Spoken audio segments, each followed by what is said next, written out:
I'm not ready to go yet, okay? I'm not ready. You gotta wait. I got shit to do. I'm in the middle of something, all right? Just hold on.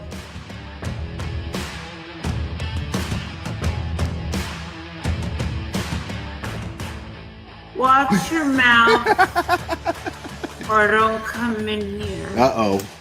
Uh-oh. Oh, yeah, people, come on, we're adults here. You know what? What is the point? Yeah, we're adults here. I got a fucking Burger King fucking thing on my head. We're all fucking adults here, guys. People in my chat, 2 words. What are they? 2 words. Let me see the chat flood. Let me see the chat flood. 2 words. Okay, next caller. Please. Let's get into the meat and potatoes, which translate in American to dick and balls.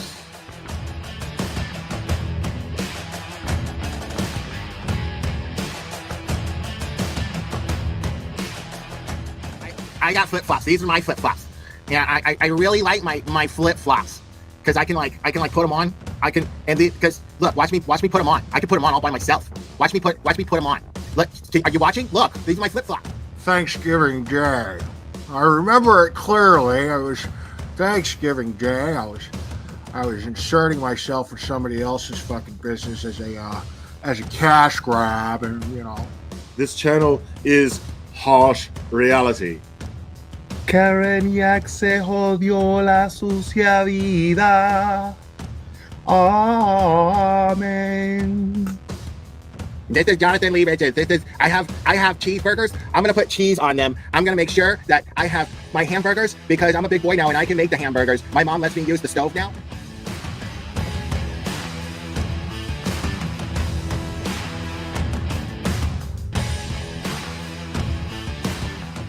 And I'm just like, wow, I like receipts, and they brought receipts. Like they had evidence to back up everything they said.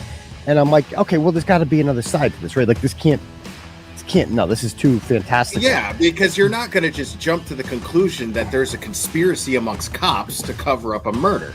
You know what I mean? Yeah, I mean, cops and just like soccer moms and shit. Like that's what made it even crazier. Like, yeah, get it, Betty. Yeah, did you have a close relationship with your mom? Get it, Betty. Oh, of course, I still do. Yeah. My older sister was kind of sad. She was more of the prissy girl that like going That is and the getting her best done shit fucking and, shopping for the dresses with mommy. I was the tomboy that liked playing with the kids. Shout out to Cherry for just being just easily the most faithful and loyal supporter that I've ever had. That someone could have that tenacity with loyalty. And I'm really blessed to have someone like Cherry be part of this channel and in my life. So it means a lot. And yes, I named him after Mr. T and Rocky. Say, woman. Say, woman. Say, woman. Since your old man ain't got no heart, why don't you come down to my apartment tonight and I'll show you a real man. Oh my God, I'm so in love with this little dude. Yeah, I'm going to go ahead and wrap this one up. I love you guys very, very, very, very much. And we will do this again very soon, my friends. Oh, say bye. Say bye. Oh, I love you too. Give me a kiss. Oh, I love you. Bye, guys.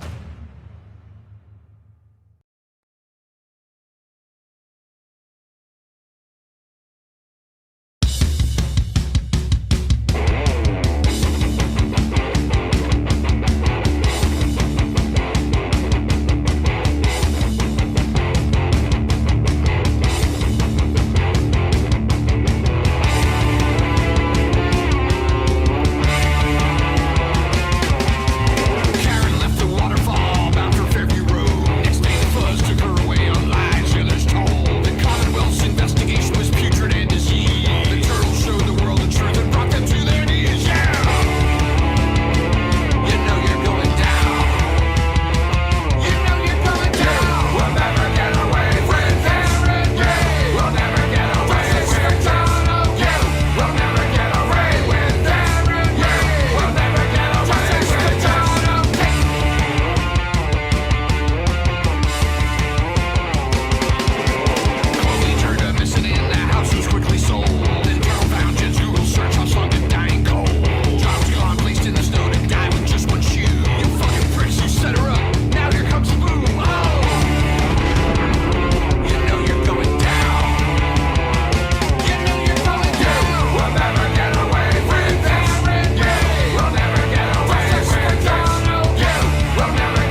morning, folks. Happy Tuesday. Hope everybody's doing well. I hope everybody's having a great week so far.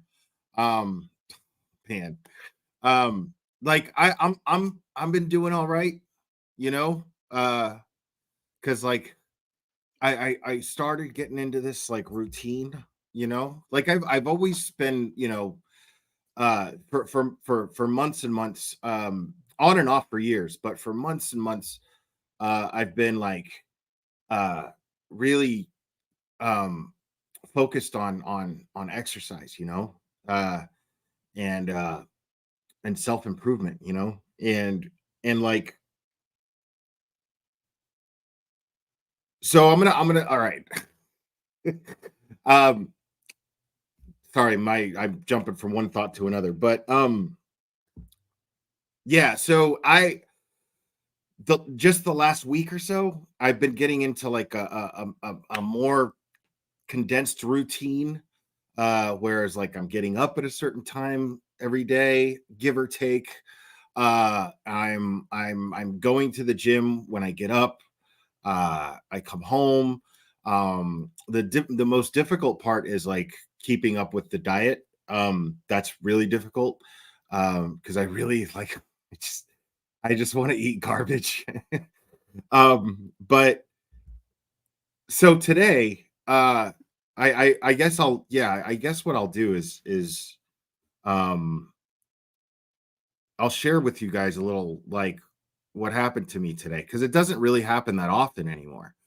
And just so you guys know, like I exercise for one main reason, you know, like it has its perks because you know you feel better physically and you even look better sometimes, you know, you check yourself out, you're like, oh, okay, you know, that's a benefit sometimes, you know, when you know when you're not like a complete depressed fucking weirdo like me who just spends most of his time shitting all over himself.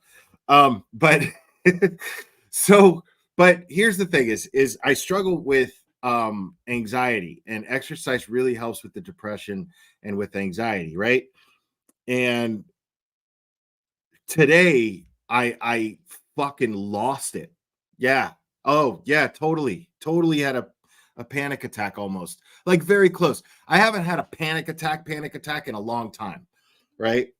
But today, right? So I go to the gym and I and I'm really I'm feeling really good. The weather's like it's August, man, and it's been hot as hell here in Tennessee. But lately, I guess because of the bad weather that's going on, you know, around the coast, you know, it brought some really like cool nights and early mornings, you know. Um, so I've been making it a point to get up early, and you know, I like to get in, you know, my head in the game. You know, I went live on Instagram the other day as I was walking to the gym. Um, it was the day of the hearing, and so um, I really like, you know, I really enjoy that process. And today was no different. And then I get to the gym, and then what I didn't account for, and this is all my fault. I'm going to give you guys a glimpse into how fucked up in the head I actually am. Okay. But to give you guys a glimpse into that, I'm going to totally get naked here. So I get there, and I don't even really realize like how routine it is. Um and it was really nice of Cherry too, because like I called her up and I was just like, dude, I'm freaking out. But I'll get to that. So once I get to the gym, I don't realize that there's like a group fitness thing scheduled for like senior citizens, right? So the gym is fucking packed with old people, right? Now the group fitness thing hadn't started yet. but it's packed with old people. And I don't mind that so much. Like, it's a big enough gym, where it's like whatever. So, like, and it felt like things were just happening, one after the other that really got to me. But I'm there, and there's one machine. I'm gonna do back and shoulders. There's one machine that I start everything off with. Every time I do back and shoulders, I know exactly which machine and what exercise I'm gonna start off with, and I know how I'm gonna end it. It's just a question of how long it's gonna take me. I might pace around a little bit more than other days. I might be hitting one set after the other, and then I get the fuck out of there. Who knows? So I'm there, and what I normally do is I'll go and I'll do a set, and then I pace in between sets, keep calories burning. You know what I mean? But I didn't really realize how much I depended on it. Right? I'll get to that in a second. So I'm on this machine. I get up to go pace, and then I'm coming back, and 9 out of 10 times, this is what I'll do. Somebody will go, "Hey, are you using this machine?" And even if I'm using it, I'll be just like, because I'm really big on promoting self-improvement. You know what I mean? Like, I'm really big on anybody who's doing what I'm doing, and if they're doing it for the reasons that I'm doing, or whatever reasons they got, man, I'm fully encouraging that. I could find something else to do. Normally, I mean, there's nothing rude or wrong with me going, yeah, actually, I am using that. I got a few more sets. There's nothing wrong with that, and people expect that when they ask. So this very elderly man, he comes up and he goes, points at it. I've got headphones on. He assumes I can't hear him, and then or I just didn't hear him. And I go ahead, go ahead, it's fine. And he gets on the machine, but then another old man comes up to him, and then he's standing at the machine when I go and I find this other thing to do. Now, what I'll normally do is also I'll do supersets. This is another reason why I almost never decline when someone asks me if they can jump in.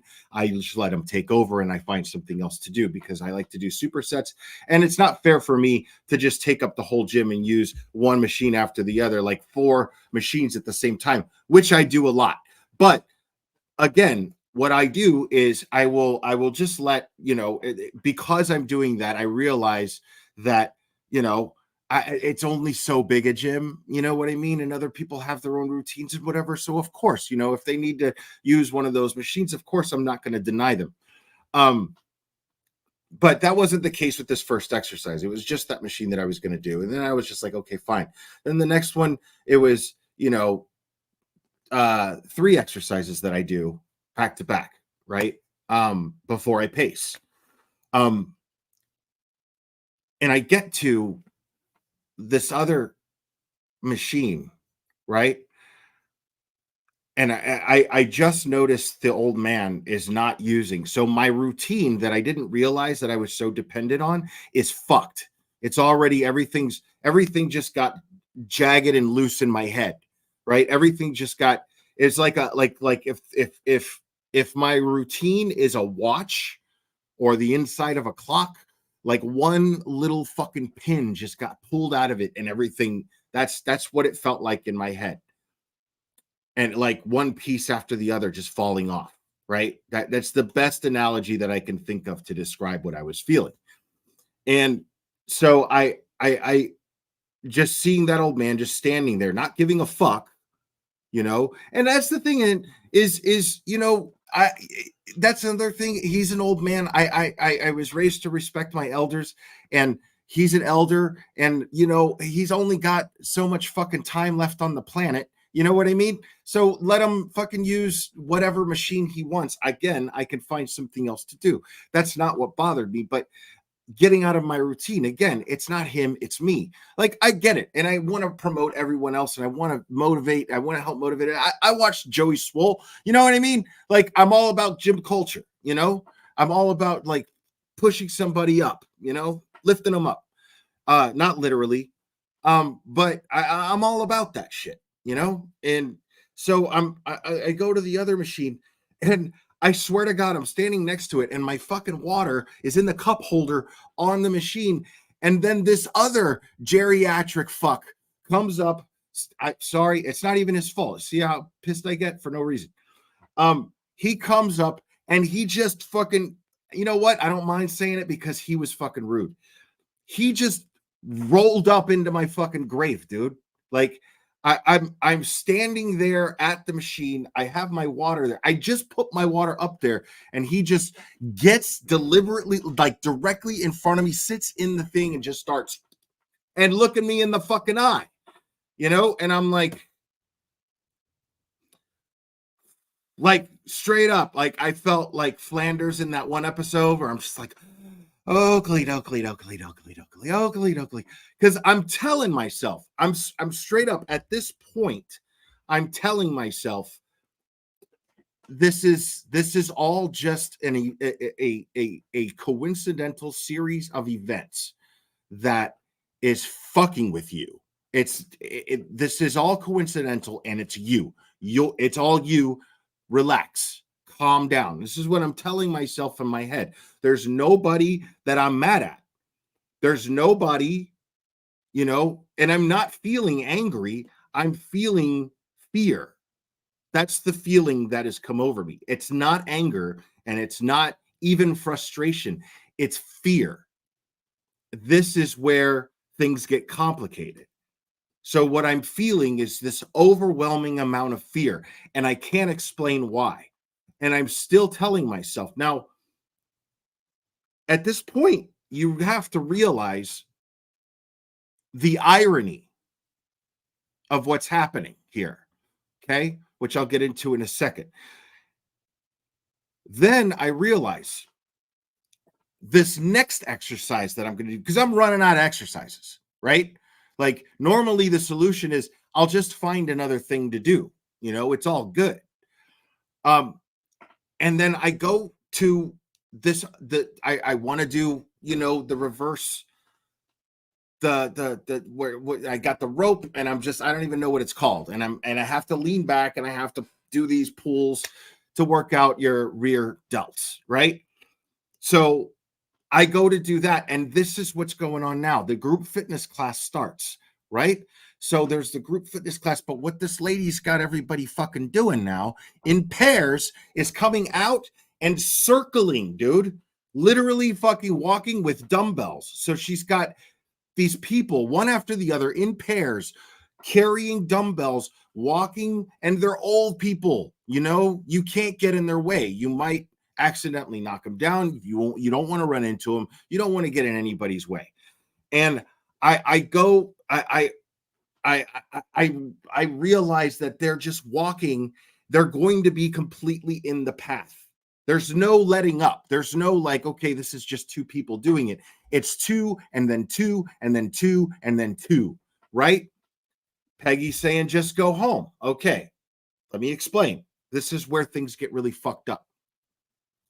Is, as I said before, now I can't do this exercise and these people are walking around and and my mind goes insane.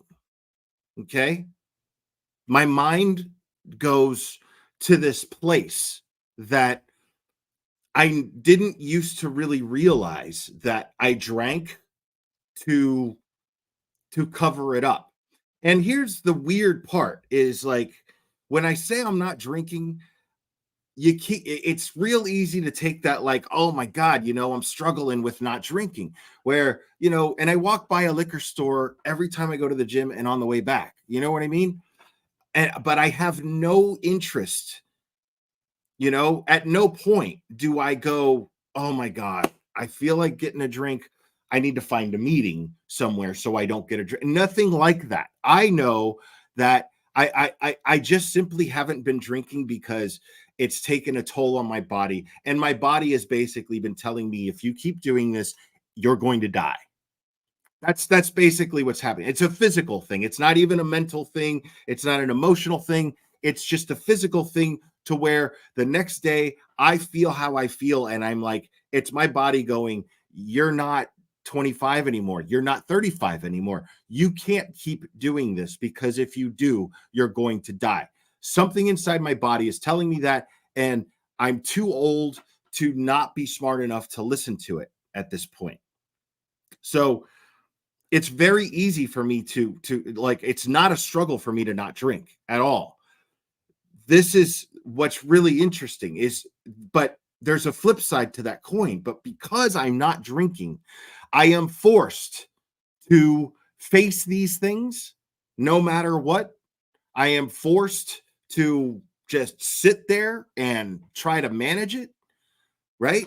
And this is why it was so difficult this time. I don't have these issues anymore, because what I never counted on was this irony right here, which was the one place where I go and the one activity that I engage in order to manage my anxiety is giving me fucking anxiety right now, which has never happened. That has never happened. So I'm freaking the fuck out. Like, seriously, like, I'm shaking. I'm about to like have a panic attack. In my mind, like, the things going through my head, I'm telling you guys, I'm about to get like really, really honest with you guys. Like, there was this dreadful, nightmarish feeling. It was a dreadful, nightmarish feeling. It was like I was in, like, if there was just one scene of Cocoon, which would be the most innocent scene of Cocoon, where there's just a bunch of old people, and then all of a sudden it turns into the Twilight Zone. I'm stuck in the movie. I'm in the movie and I'm stuck in it. And all of these old people are smiling at me, but I'm taking it as though they're smiling at me because they're all in on something, right? I'm not kidding. Like, immediately I dismiss this thought because it's not rational. It's just simply not rational. It's like, okay, stop it. So this is what I'm going through in my head. In my head, I'm seeing and imagining a scenario that there's nothing to be afraid of, but I am fucking terrified of it for no reason, for absolutely no reason other than that I struggle with anxiety. That's it. And so the one place where I managed this, because in any other scenario, the solution is, well, I'll just go to the gym. If I start to feel this way about something, I'll just go to the gym. But when it happens at the gym, I didn't know what to do. That was the first time that's ever happened. And ironically, because I'm able to manage it all the time, that was the first time it was in a situation where I didn't know how to manage it, right? Because what I used to manage it is what was giving me anxiety. Like the sanctuary that I take, it was giving me anxiety. So I can't remember the last time that I felt so trapped. I felt stifled, trapped, suffocated. It was fucked up. And like, it did get to a point to where I had to walk out the door. Now, I wasn't done because I knew, again, logic would dictate and rationality dictates that I have to, thank you, Lizzie B, I appreciate it, that I have to get in a full workout to be able to feel better. Like, that's the irony. So I had to like sit outside, and I sat outside on a bench. I smoked a cigarette. I called Cherry. I explained everything that I'm explaining to you guys to her. She's going, I can't even, that fucking, I could kind of imagine, but I can't relate because it's never happened to me. But I can imagine she can empathize, you know. But it's a really fucked up thing because I was afraid out of my mind, and there was no reason to be. There was absolutely no reason to be, you know. And I knew what the issue was. I already knew how to manage it. It was just a very rare crisis took place where I where the one that I used to manage this feeling was actually the source of this feeling, which it never happens. And I guess it's bound to happen. And in a way, I'm really glad it did, because now I can be prepared for it to some degree. I could be like, all right, you know. But it was a fucking nightmare, dude. It was like a living nightmare. It was like it was wild. And oh, thank you, illegally read. It, that's and also it's really weird because like stuff from my childhood that I thought I was over, I'm not over that. And it's this not drinking thing, man. It's good, but it sucks at the same time. And I don't even want to drink because I hate the way that it makes me feel. So it's like that's not the solution. So it's just like this journey. It's like being on a train that's moving so fast and there's no way off of it, but you know where you're going and it's going to be fine when you get there. That's what it feels like. Misadventurous Book Mouse, thank you so much. You said you have ADHD. This is a super common reaction for ADHD and autism, and overwhelming unexpected changes adding up to outbursts. You handled it great and keep on keeping on from ADHD diagnosed from an ADHD diagnosed. Okay. No, thank you so much for that. Because I mean, yeah, that's what they say. That's what they say. But since it was so fresh in my mind and we were talking about how everyone's week was going, I figured I'd share that with you guys and you guys could kind of get an idea what man, anxiety is a cunt. It is like it is a horrible, relentless fucking cunt. And it's and there's no and I realized this a while back, there's no like curing it. Like that's not like the first step is just like you have to accept the fact that it's there, you know, like it's there, it's not going to go anywhere, and it's a question of how you handle it, you know. And the challenge is to find ways to handle it that don't slowly kill you, you know. Yeah, it's the idea is to beat it, you know. And that's the thing is, you know, like I've gone through the whole feeling suicidal thing and everything like that. This wasn't even close to that. Like that's a level of depression that is piled on and piled on and piled on. And I can't even imagine getting to a point anymore where I would feel that overwhelmed with depression.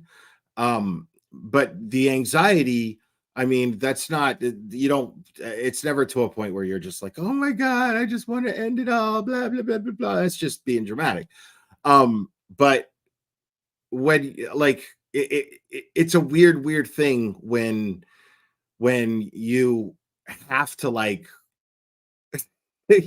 you have to deal with it without being able to deal with it the way that you're used to dealing with it. It's not something that I can remember the last time has ever happened to me. And it fucked me all up. It fucked me all up. But after a while, I calmed down. I was sitting there, I was talking to Cherry. Cherry was very, very helpful. And there is a beautiful view of like a mountain ridge. Like the street that my gym is on runs parallel to like mountains, a mountainside that just goes and goes for miles, and it's really beautiful. you know, and it really gives you perspective of how small we really are, because like it's just a sea of trees, and when you take into perspective of how big those trees are, and you look at all of that, like you compare yourself to the size of just one of those trees, and you're like, that's, you know, you start thinking about how, you know, like when I would cover missing persons cases, like Summer Wells was here in Tennessee, and the Sebastian Rogers thing too. And they didn't want anyone but professionals searching.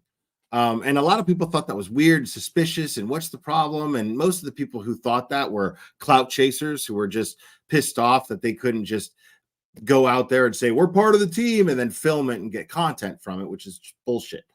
But they, you know, when you look at that, like you take into consideration and you understand, like there's the elements are gonna get you.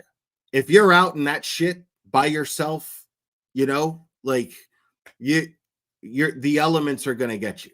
There's just no way. It's just so vast, and it's so condensed, you know, like it's just forest and forest and forest along a very steep mountain that there's no way, you know, there's no way that somebody, just a civilian, can just go out there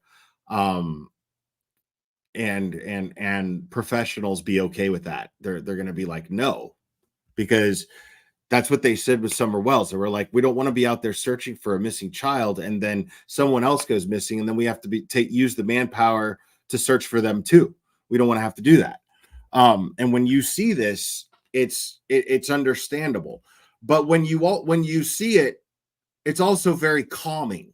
So I was just staring at this as I was talking to Cherry, and it really calmed me down. And then, you know, all the geriatric people left. And then I went in there, and then I just got through my workout, and then I felt 100 times better. But yeah, I mean, and it's weird because, like, again, nobody did anything. It was nobody's fault. If anything, it was my own fault for not educating myself on the group fitness classes and what time they hold them. You know, I mean, if anything, that's my own fault. So, but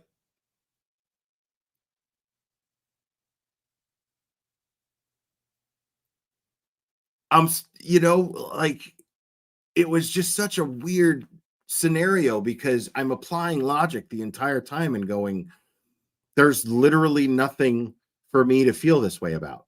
But why? You know, there's literally nothing to make me feel this way. I just do. It's crazy. That's fucking nuts to me. And so yeah, it was just a really, really tough thing to handle throughout the day, or during that period of time. And then just and then just finally calm down and then get over it and then go do what you do. You know, there's even like dude, there was nothing in reality unpleasant about the situation. It was all in my head. It was all in my head. It was just kind of crowded. My routine got fucked with, and that was it. But all of those old people were just nice people. There was the one guy that was kind of inconsiderate, you know. But I don't think that he was deliberately going, oh, that guy standing next to that machine, watch me snake it from him. I don't think he was thinking that. I just think that he just wasn't, you know, but it was just, I had to tell myself, like, this is all in your fucking head right now. You know, literally had to tell myself, like, you need to chill the fuck out because you're thinking fucking wild shit. You need to chill the fuck out, you know?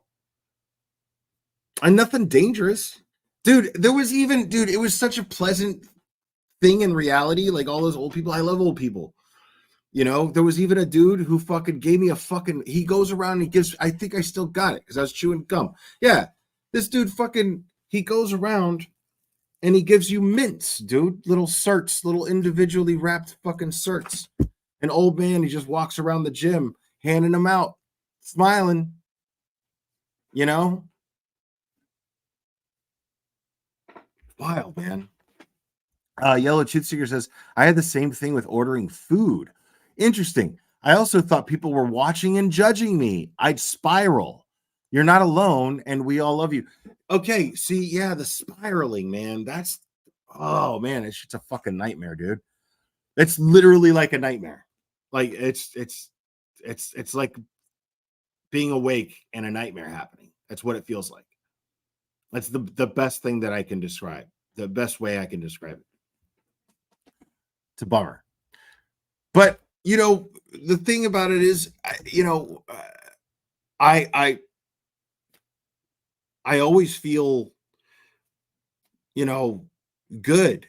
Like it's just a rare occasion where the one place where I go to actually manage my anxiety made me anxious. It's just a very rare situation. That one time that happened, you know.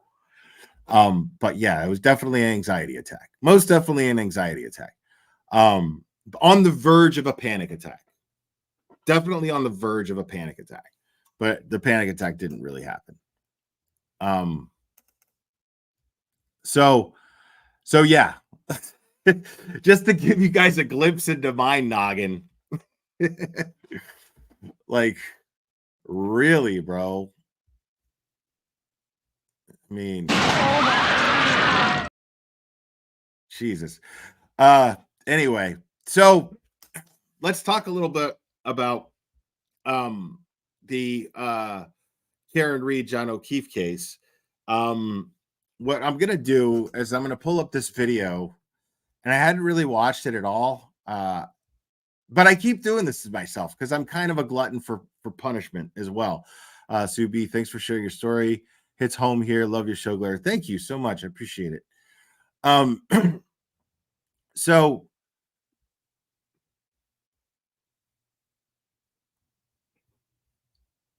hold on. Oh, thank you, Melvin Sildenafil. Respectfully, I'm going to have to disagree here. I think I know a thing or two about gyms. I went to a gym once 14 years ago. All right. Well, thank you.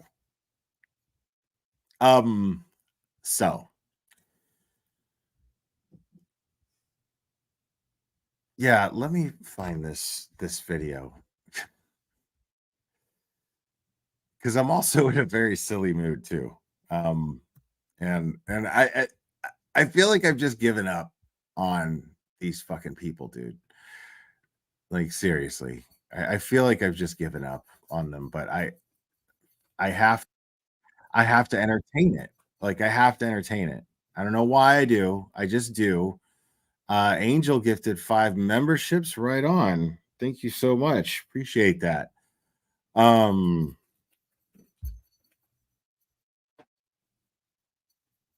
That's awesome. I love that you like that's the second person who was able to gift themselves a membership. That's amazing.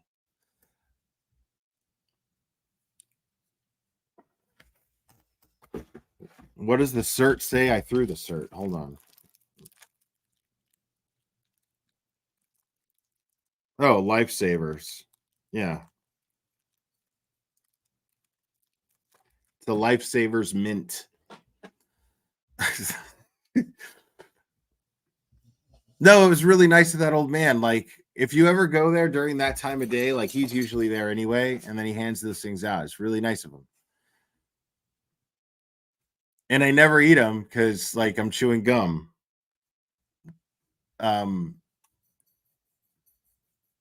Angel gifted 10 memberships. Oh my goodness. Angel, you're killing me right now. Thank you so much.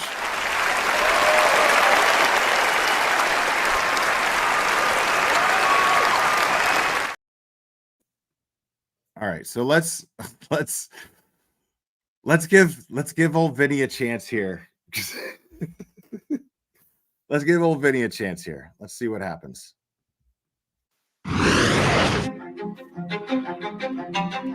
They show up wearing pink, some of them holding signs. They line the streets cheering on a woman named Karen Reed. She's not a celebrity. She's not a war hero. She's a college professor accused of murdering a Boston police officer named John O'Keefe. John and Karen were... Really, Vinny? Like, I know, so fucking dramatic, right? And like, Vinny, like, why did you minimize college professor like that? She's not a war hero. She's a college professor. Like, what's wrong with being a college professor? Like, how does that not merit respect, dickhead? What is that shit? She's not a war hero. She's a college professor. I gotta hear that again. It's cheering on a woman named Karen Reed. She's not a celebrity. She's not a war hero. She's a college professor accused of murdering a Boston police officer named John O'Keefe. John and Karen were a couple who were practically living together. But on the night of January 28th, going into the early morning hours of the 29th. See, when he talks like that, it's like as if he is totally implying that she's guilty. Like as if Vinny hasn't been as if Vinny's been asleep this whole fucking time, that there has been development after development after development that totally supports the defense's theories. This is what's mind-blowing to me, is Vinny will still talk like this. She's a woman accused of murdering a Boston police officer. Like, yeah, I know you said the word. She's accused of it. Well, I'm not saying anything. You know, I'm just stating the facts. Okay, yeah, but I mean, don't you feel weird, though? You know, at this point, don't you fucking feel weird with everything that you know about this case to talk like that? You know? Like, that's all I'm saying. It's so fucking bizarre. Like, to even, I don't even understand how anybody can even, like, entertain being nice to the people who think, you know, like giving some kind of credit, maybe they're right kind of credit to people who think that she might be guilty or is guilty. That's people, like, there are people that are convinced of this. And Vinny wants to be like, I'm listening to every side. I'm listening to everybody. I'm not on anyone's side but the truth. All right, Vinny. Okay, but the truth has been shoving its junk in your face. Like, you know what I mean? Like, shoving its junk in your face, where you're just like, come on, man. Come on, dude. You know what I mean? The truth has been doing that, and yet you're talking like, oh, we still don't know. It's Vinny, it's tired. Stop it. 9th, they were out together. First at C.F. McCarthy's in downtown Canton, Massachusetts. Then at the Waterfall Bar and Grill. And finally, inside Karen's SUV in front of Brian Albert's house, who was having an after party with a bunch of folks who were at the waterfall. The big question is, what happened to John O'Keefe after he stepped out of Karen's car? Did Karen run him over, or was he killed by someone at the party? You see how, watch that one more time. You see how it cuts? You think that's an accident? Somebody edits this shit. You think that's an accident that this thing cuts off right before Karen's SUV backs into John's vehicle? The juror run him over? Cut. Or was he killed by someone at the Karen's car? Cut. Did Karen run him over? Or was he killed by someone at the party? The jury, during her trial, couldn't figure it out. So a mistrial was declared. But now some jurors have come forward saying they actually agreed Karen did not murder John, but were stuck on the second count of manslaughter. So now everyone, including the supporters, we're back at the courthouse trying to figure out what happens next in the Karen Reed murder case. I'm Vinny Politan. We're back. First of all, bro, see, like, when you say things like the Karen Reed murder case, it implies that Karen did it. Why isn't it the Boston police officer John O'Keefe's murder case? Why isn't it the John O'Keefe murder case? Just say the John O'Keefe murder case. Why is it the Karen Reed murder case? Like, it totally implies you're painting a picture, you're giving a vibe, spinning a narrative that she's guilty. Or even that she could be.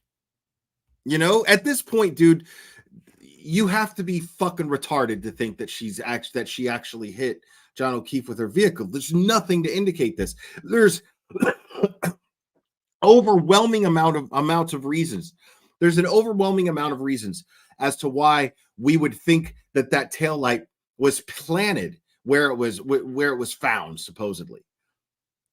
Everybody that was in charge of working this case, investigating this case, is currently under internal affairs investigation, and some even suspended without pay.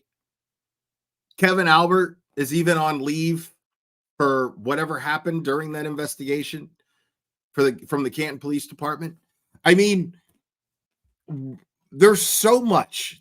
At this point, it is completely and totally fucking bizarre that anybody could even entertain the idea of Karen Reed being guilty of this crime.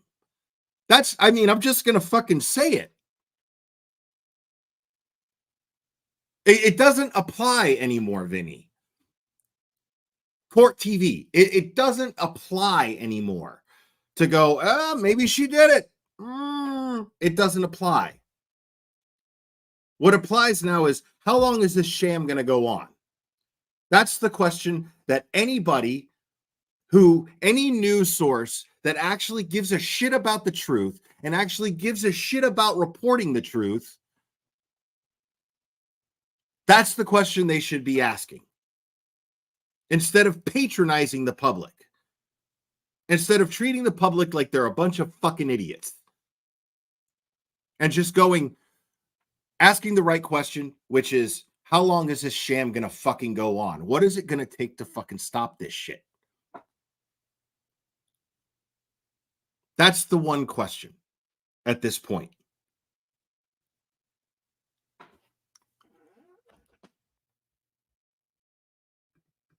In Dedham, Massachusetts.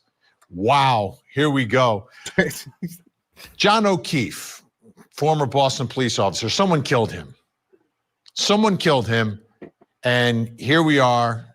Still, no one's been held responsible. Facts. Right? No one has been held responsible. So for John O'Keefe and his family, this is worst case scenario for them. They don't get an answer. They don't get a sense of justice. They cannot turn the page on this. Look at this. Okay, listen. Let me just shut you the fuck down now. Okay? Anybody who says that she hit him, okay? Like, either you're just a malicious dipshit troll, or you're one of these people, and I'm gonna entertain the folks who feel like Karen hit him, but it was an accident because she had been drinking and blah blah blah blah blah blah blah. Right? I'm not taking your toys. Do you see me putting anybody on timeout? See anybody hiding anybody? I'm not doing that. So here's the thing about that. All right. So you think, okay, she hit him, and you might even think, but it was an accident, right? Okay. If you think that at this point, after two experts with PhDs who have done work for NASA, the NHL, many others, under contract of the FBI, because the FBI is conducting an investigation spearheaded by the U.S. Attorney's Office and the U.S. Attorney Josh Levy, into the investigation, into Michael Morrissey's district attorney's office. And then you look at everything else, literally every other piece of evidence that the prosecution is trying to say proves that Karen Reed hit John O'Keefe. None of it can hold up. But I'm not even talking about that. I'm keeping it simple, simply to the point where you're saying she hit him. Okay. There are two experts with PhDs who proved in an independent investigation, not hired by the defense. I want to make that very clear because maybe you fuckers don't understand this yet. This is what's getting to me, is that I feel like this is the detail that you guys may be forgetting, but I'm going to repeat it, is they were not hired by the defense. They conducted their investigation because there was an investigation into Michael Morrissey's office and how they conducted the investigation into Karen Reed. And when we watched all of the testimony throughout that trial from every investigator, we understand why they're under investigation. We understand why anybody working under Michael Morrissey and the Norfolk County DA's office, any investigator working under that umbrella, whenever they testified in this trial, it became very, very understandable, very, very clear as to why Michael Morrissey is under investigation.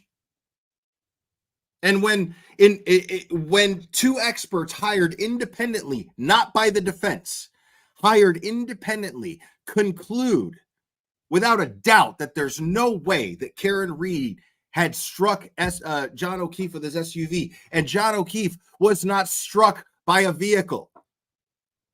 They concluded these two things. I don't understand how anybody can sit here and say, after that, and after seeing how the investigation was conducted, after weeks of that kind of testimony, how you could sit there with a straight fucking face and say that you think that she still hit him with her vehicle. There's no fucking way.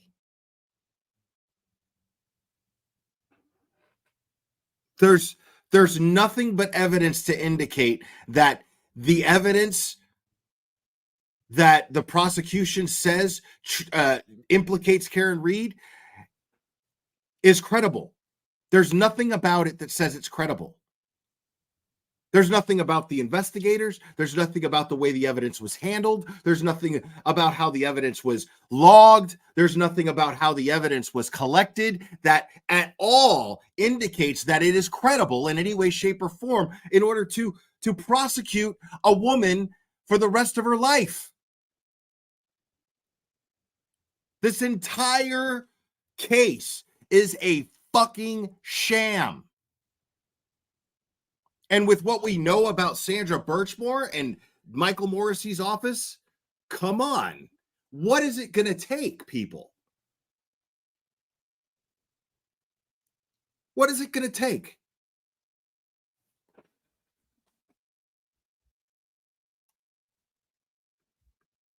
Things have been tough for that family to begin with, right? There's been a lot of tragedy in that family. But someone killed John O'Keefe, and it needs to be clear to everyone who was responsible. Now, we had a... You know what blows my mind about court TV and channels like this? They're real quick to spin a narrative that a parent of a missing child is guilty of a crime that no one even knows took place. We don't even know if there's foul play involved in a child's disappearance, but these fuckers will sit up there on their platforms and basically say and imply that that the parent, the person who is probably suffering and grieving the most, is responsible for their disappearance, and you have no proof, Nothing to indicate this except some bullshit fucking body language asshole that's gonna go, oh, I don't like the way she answered that. Oh my God, narcissists do the same thing. And they do this shit when there's no evidence, and yet these people, with everything shoved into Vinnie Politan's face and Julie Grant's face and Court TV's face, they will not acknowledge that these fucking Mick Alberts, are a bunch of dirty fucks. They won't even acknowledge it. It makes no sense. We've seen video footage of Chris Albert, the selectman in Canton, the brother of Brian Albert, acting the way that he did towards Turtle Boy, who he's had on his panel. Think about that. So imagine that shit. Just imagine that shit, dude. That you got this dude right here who is quick to sit there and go, the father's behavior. Oh man, that's very common amongst people who have unalived their children. Thank you, Sharon Corner. Thank you so much. It's bizarre that they'll do that, but with everything that indicates that the McAlberts are dirty motherfuckers, it is a fact that they are at least liars, at least a bunch of fucking liars.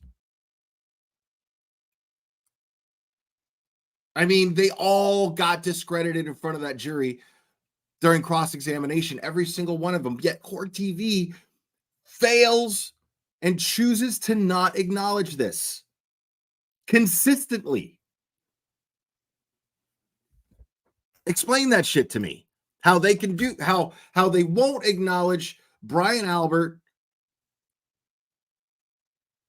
They won't acknowledge Colin Albert lying. They won't acknowledge Chris Albert's behavior. They won't acknowledge Jen McCabe's lying. And yet they're real quick to spin narratives about parents of missing children based on what? Statistics that usually it happens is somebody close to the person. Okay. But what if you're wrong? How the fuck do you sleep at night? What if you're wrong? Putting this person through everything that you've put them through. What if you're wrong? But here's the thing is I'm not wrong about the McAlberts because I've never said who killed who. I don't fucking know. I know who didn't kill John O'Keefe, which is Karen Reed. But as far as, here's the thing, again, I've said it many times. I'm going to say it many more times.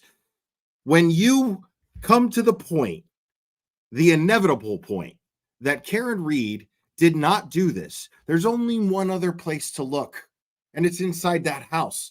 And there's only one other thing to do, which is look and listen to the evidence that indicates that he was inside that fucking house.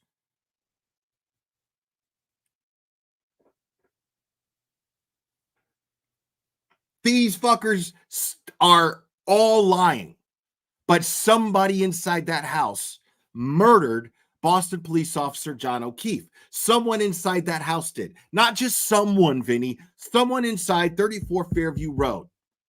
On the early morning hours of January 29th, 2022, someone inside 34 Fairview Road murdered Boston police officer John O'Keefe. And it wasn't Karen Reed. And we know this at this point. A trial, right? We had a trial over the course of 3 months, 70 witnesses. You were watching it right here with all of us. I mean, there was a lot of evidence. There was a lot of information put in front of that jury, a lot of information. And when you have a case like that, where really both sides are providing information for the jury, you would think at that point, okay, things would become much much clearer. But for this jury, they weren't. Now, they were deadlocked, Vinny. but some of the jurors have come forward and basically Vinny. said that they had a partial verdict here, meaning they reached a verdict on 2 of the counts, but were deadlocked on a 3rd count.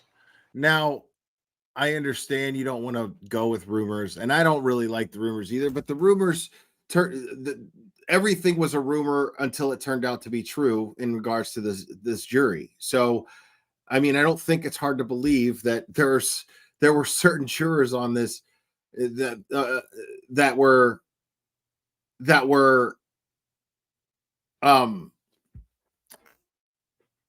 compromised, possibly, considering that Brian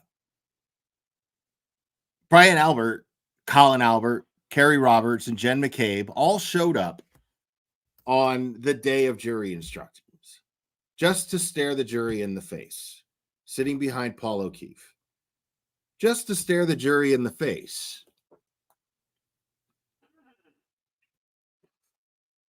And in the text messages, they say that people felt intimidated by this. In the text messages, where someone was an intermediary for juror number 3, who turns out later turns out to come forward themselves.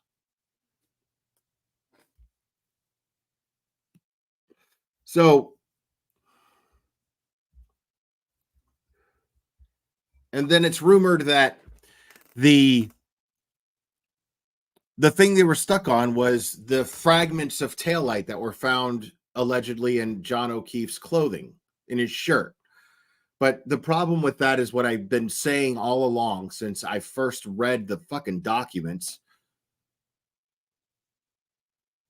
early on in pretrial, that the taillight in the shirt means nothing to me because it wasn't even logged into evidence for 3 months. So the evidence on the shirt means shit to me.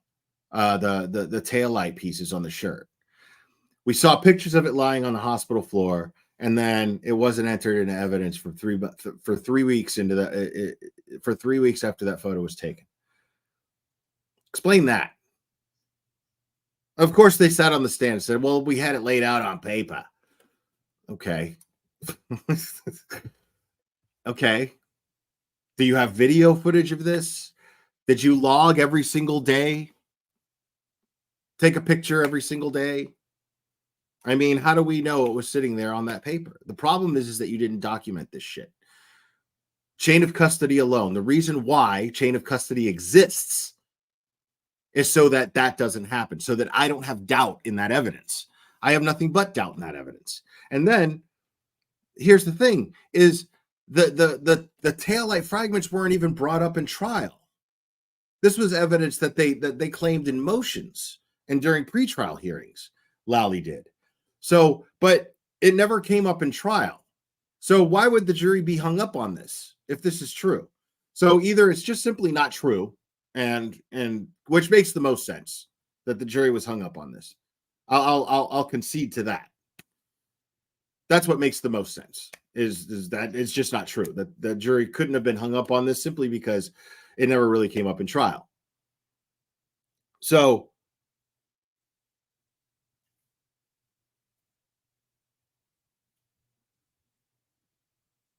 oh, they mentioned it up with Arca? How?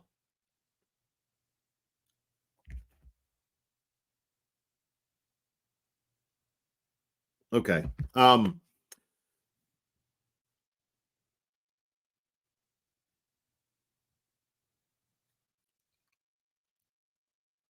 Right, but it wasn't presented as evidence, is my point. So why would the jury be hung up on this? So either something's just really shady, or it just isn't true.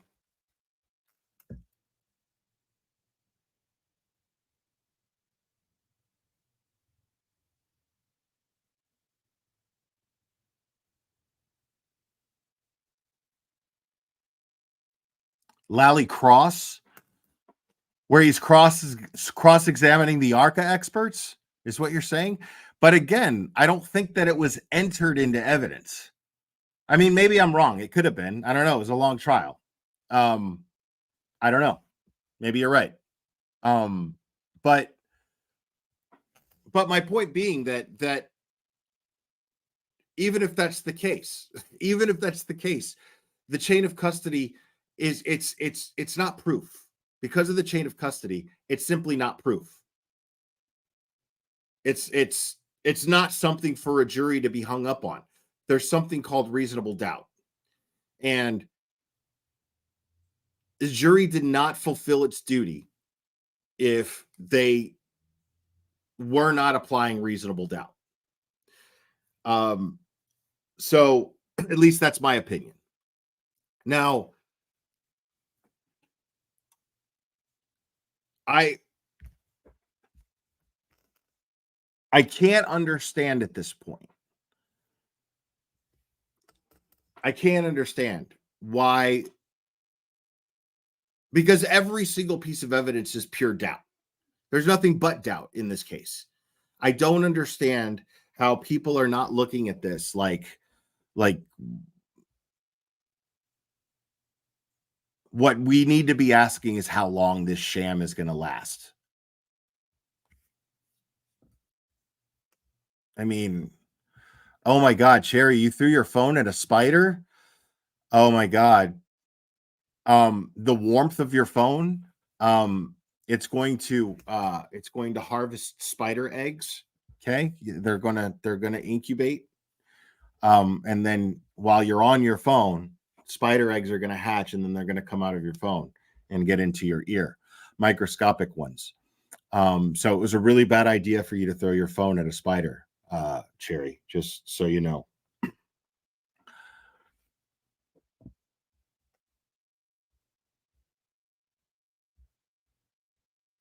Just saying. I'm just saying. See, Iceman totally agrees. I'm not even going to read the rest of that comment. I'm just saying that Iceman agrees about the spider egg incubation and hatching that is inevitably going to take place in your ear. That's a partial verdict. Those are legal.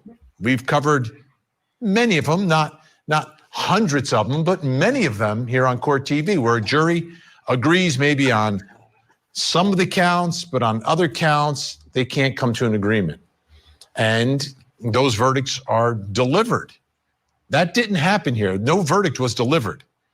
The jury sent a note saying they were deadlocked, sent another note saying they're deadlocked, and then the judge got them out of the courtroom and it was over like that. I don't know. I mean, but even still, if that's true, like what you're saying, I mean, if that's true, like still, why would they be in the same? That makes absolutely no sense. Like, again, right there, it's contaminated evidence. Ridiculous that they would store the same piece, like different pieces of evidence in the same bag. It makes no sense at all.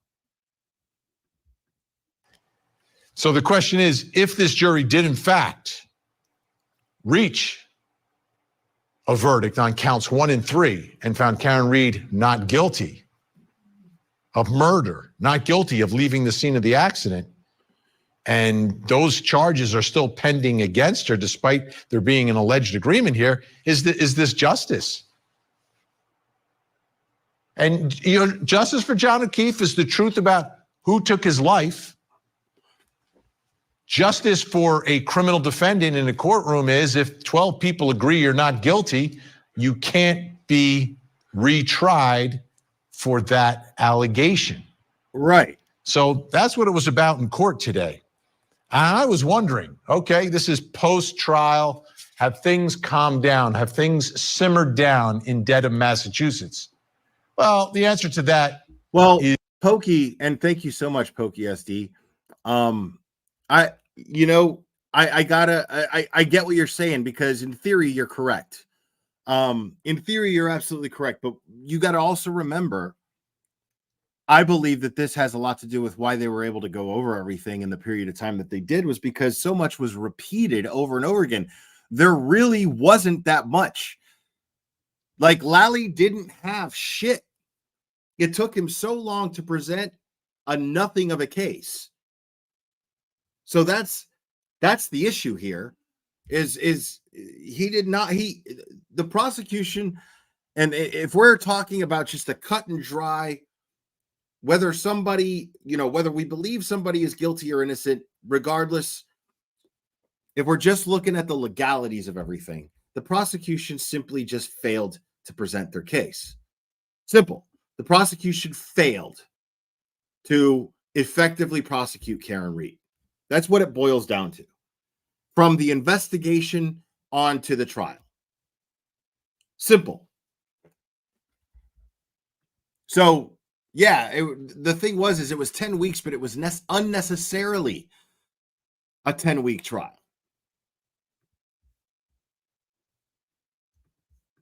Is no. Take a look.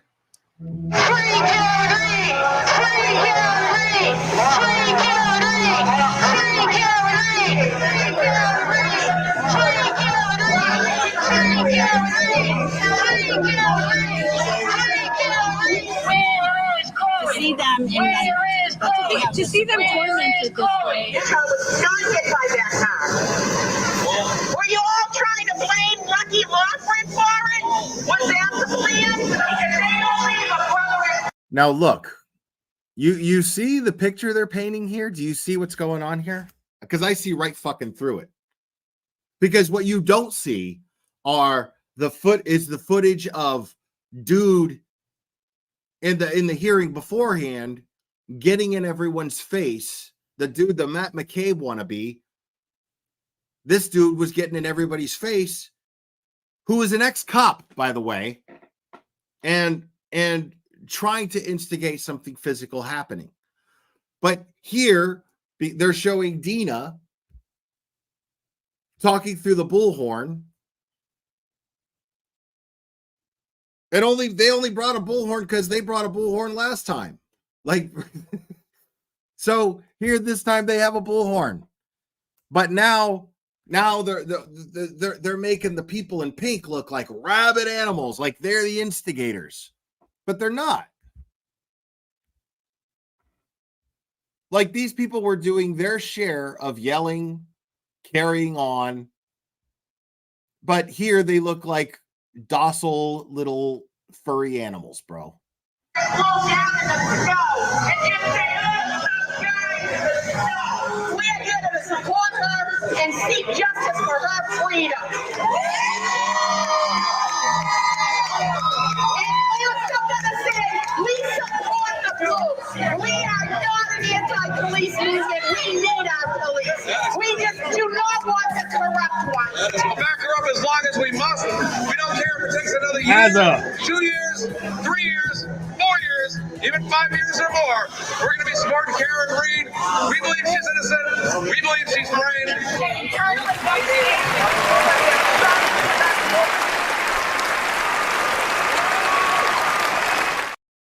Mazza Media. In the investigation of the death of Officer Sham. Any good police officer out there knows that if a call was made that a brother was down, they would have came running. Shame on the Canton Police Department to not call the surrounding towns to secure that scene. Shame, shame, shame.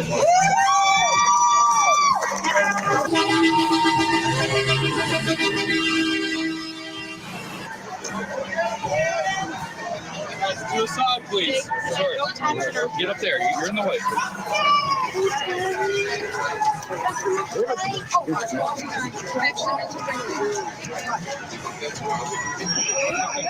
We support you, Karen. Thank you. You're welcome. Karen, what do you like to do now? Give us some room, ladies and gentlemen. Give us some room.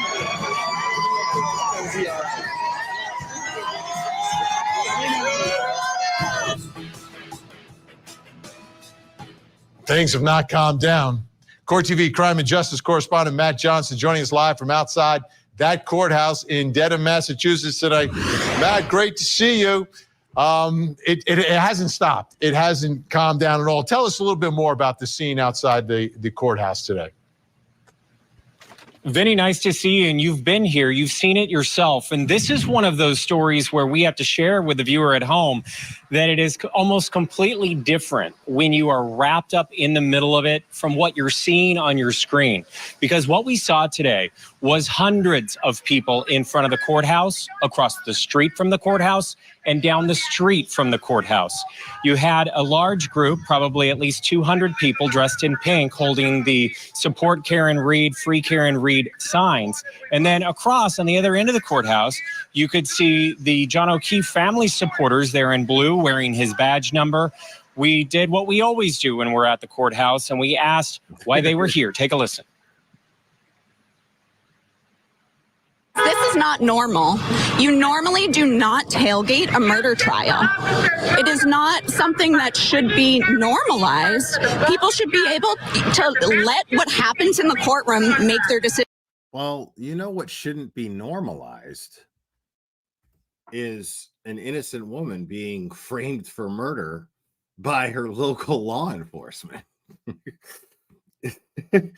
Oh my God. Thank you for gifting 5 more memberships, Angel. Thank you. Wow. Yeah, that's what shouldn't be normalized. What shouldn't be normalized is an innocent woman being framed for murder.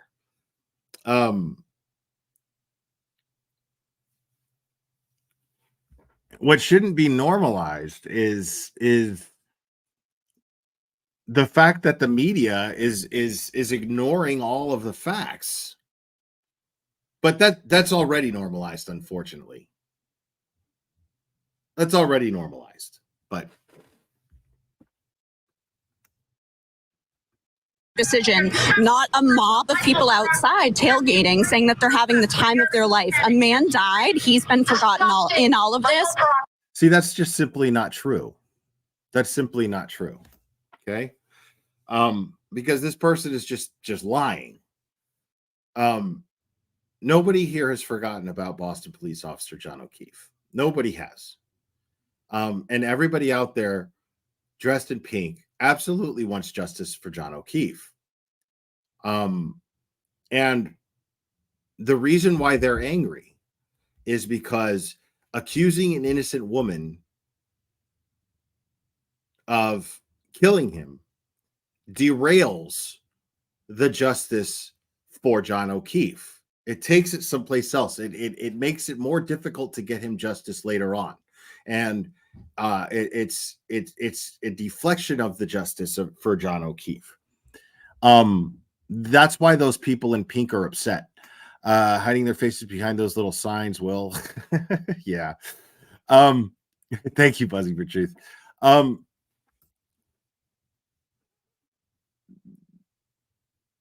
These people are angry because it was put on their elected and appointed officials and hired officials to get justice for a Boston police officer who these people all back the blue. These people all respect law enforcement. They love law enforcement. And they wanted to see justice for this man happen. And the wrong person got accused. And when there's an overwhelming amount of evidence to indicate this, these people, what they're going to do is they're going to stand out. They're going to protest. They're going to speak their minds. Sherry D gifted 5 memberships. Thank you so much. I appreciate you. Wow. That's crazy. Thank you.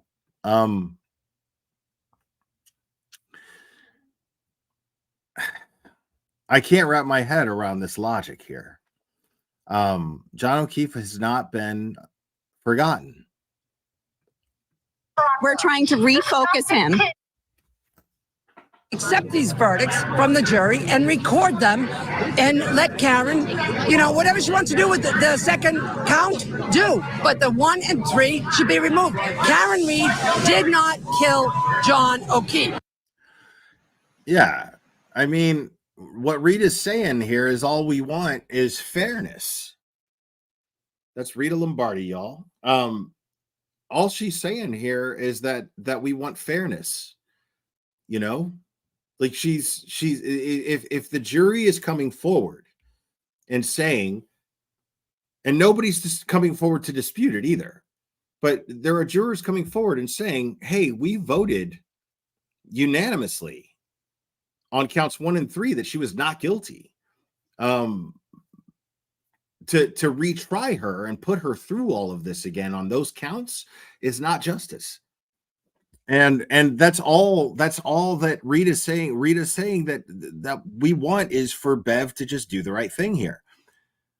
I mean, you just simply cannot try someone on those counts again, especially when they're coming forward themselves. Nobody reached out to them. They reached out to both the prosecution and the defense.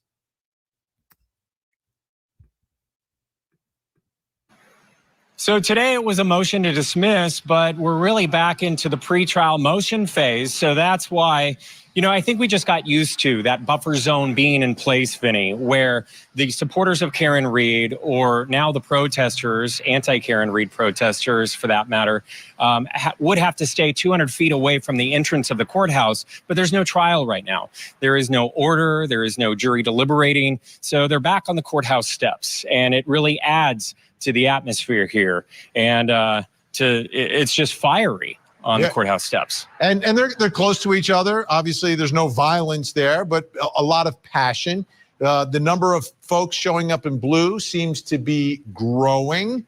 But obviously, the pink crowd still outnumbering. Wow, man, you guys are really amazing today with the gifting of the memberships, man. It's I'm really grateful. Thank you guys so much. Appreciate you.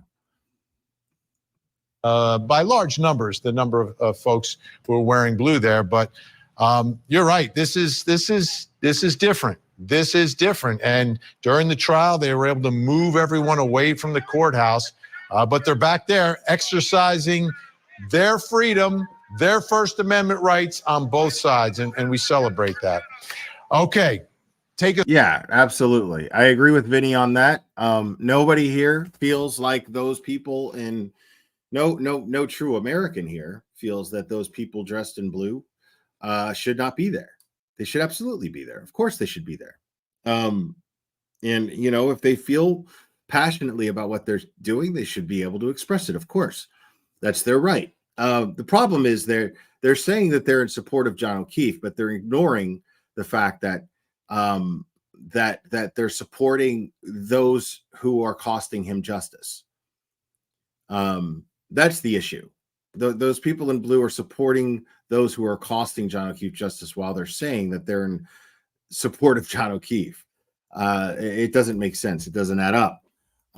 They're just ignoring common sense conclusions here.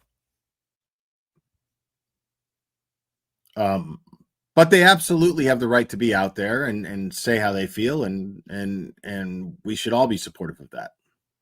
Take us from outside the courthouse to inside the courtroom. Who was there today? So again, last night, the media had to line up chairs. There was only 10 media that could be in with a badge. Court TV. Jesus, man, you guys are crazy, bro. Thank you so much, Sarah, Jen. Appreciate you. Wow.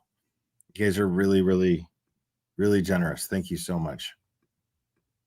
Was one of those 10. And it was almost like deja vu, because we were here 1 month ago when that mistrial was declared, and everybody was in their same spots. You had Karen Reed at her defense table, glued to the new member of her defense team. Behind her was her family that we saw in court each and every day, her dad, her brother, her mother.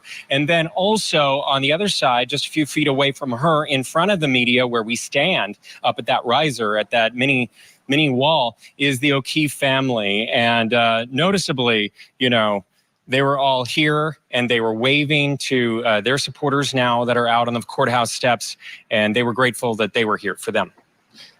Okay, I have a question. I don't know if you have the answer, but to me, this doesn't make sense right now. There's no jury. The whole reason they're in this tiny courtroom was because the defense made a motion that they wanted all the jurors to be able to see the witnesses. There's no jury. There's no witnesses. Why don't they just go back to the large historic courtroom so members of the public can see this public case unfold? Was there any discussion of that? There was no. What do you mean? We are watching it unfold, Vinny. What are you talking about? Discussion of that, and no official answer for you. But what I do know is, yeah, this was the exact same courtroom, the much smaller courtroom where the trial took place for 9 weeks. And we were imagining that, like, leading up to trial number 1, we would be in the much larger courtroom for all of the pre-trial motions or this motion to dismiss that was argued before Judge. Oh, okay, he's talking about the courtroom itself. I mean, I don't know. I didn't see any difference really. Beverly Canoni today. But in fact, we were in the smaller room. But that also kept any of the members of the public out as well, because again, we were back to the limited space and also the limited number of the members of the media. Yeah, I don't like that. I don't like that. Unless there's a reason to not be in the larger courtroom. You've got a super high profile case. You've got no jury. You've got a huge courtroom that was big enough to hold the. I mean, that's Vinny, dude. You guys see what I mean when I say I want to like Vinny? You know, I want to like Vinny. I do. You know, but like, then this shit happens, you know? I see Vinny going, oh man, see, I don't like that at all. And I'm like, yes. You know, and then I get to thinking, like, that's what you're upset about. So as soon as I'm like, Vinny, yes, I think for a second, I go, wait a minute, that's what you're upset about? That's what you don't like? That?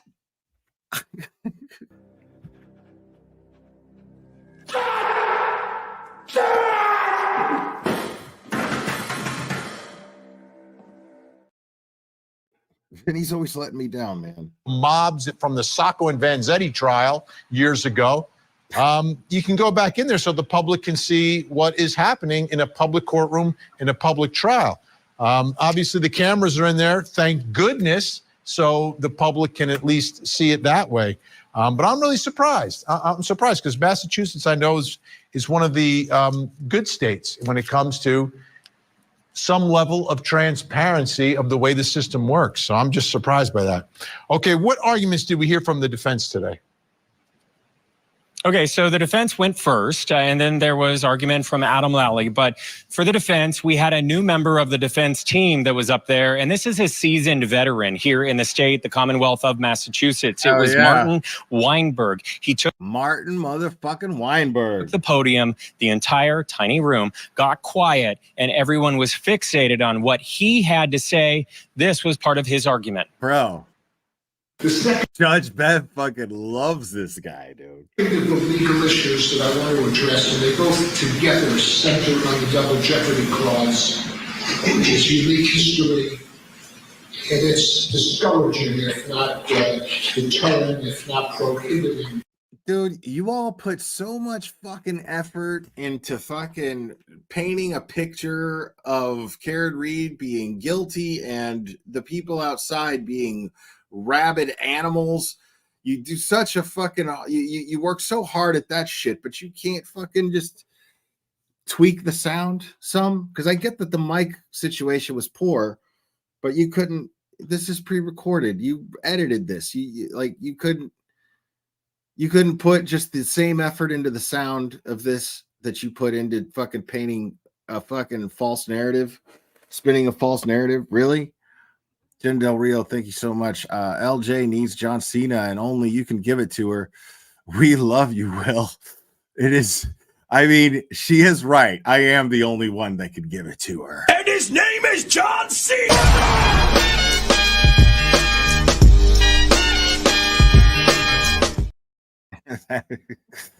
Oh, my goodness. Um, like, I mean, seriously, you guys couldn't just fucking tweak the sound a little bit?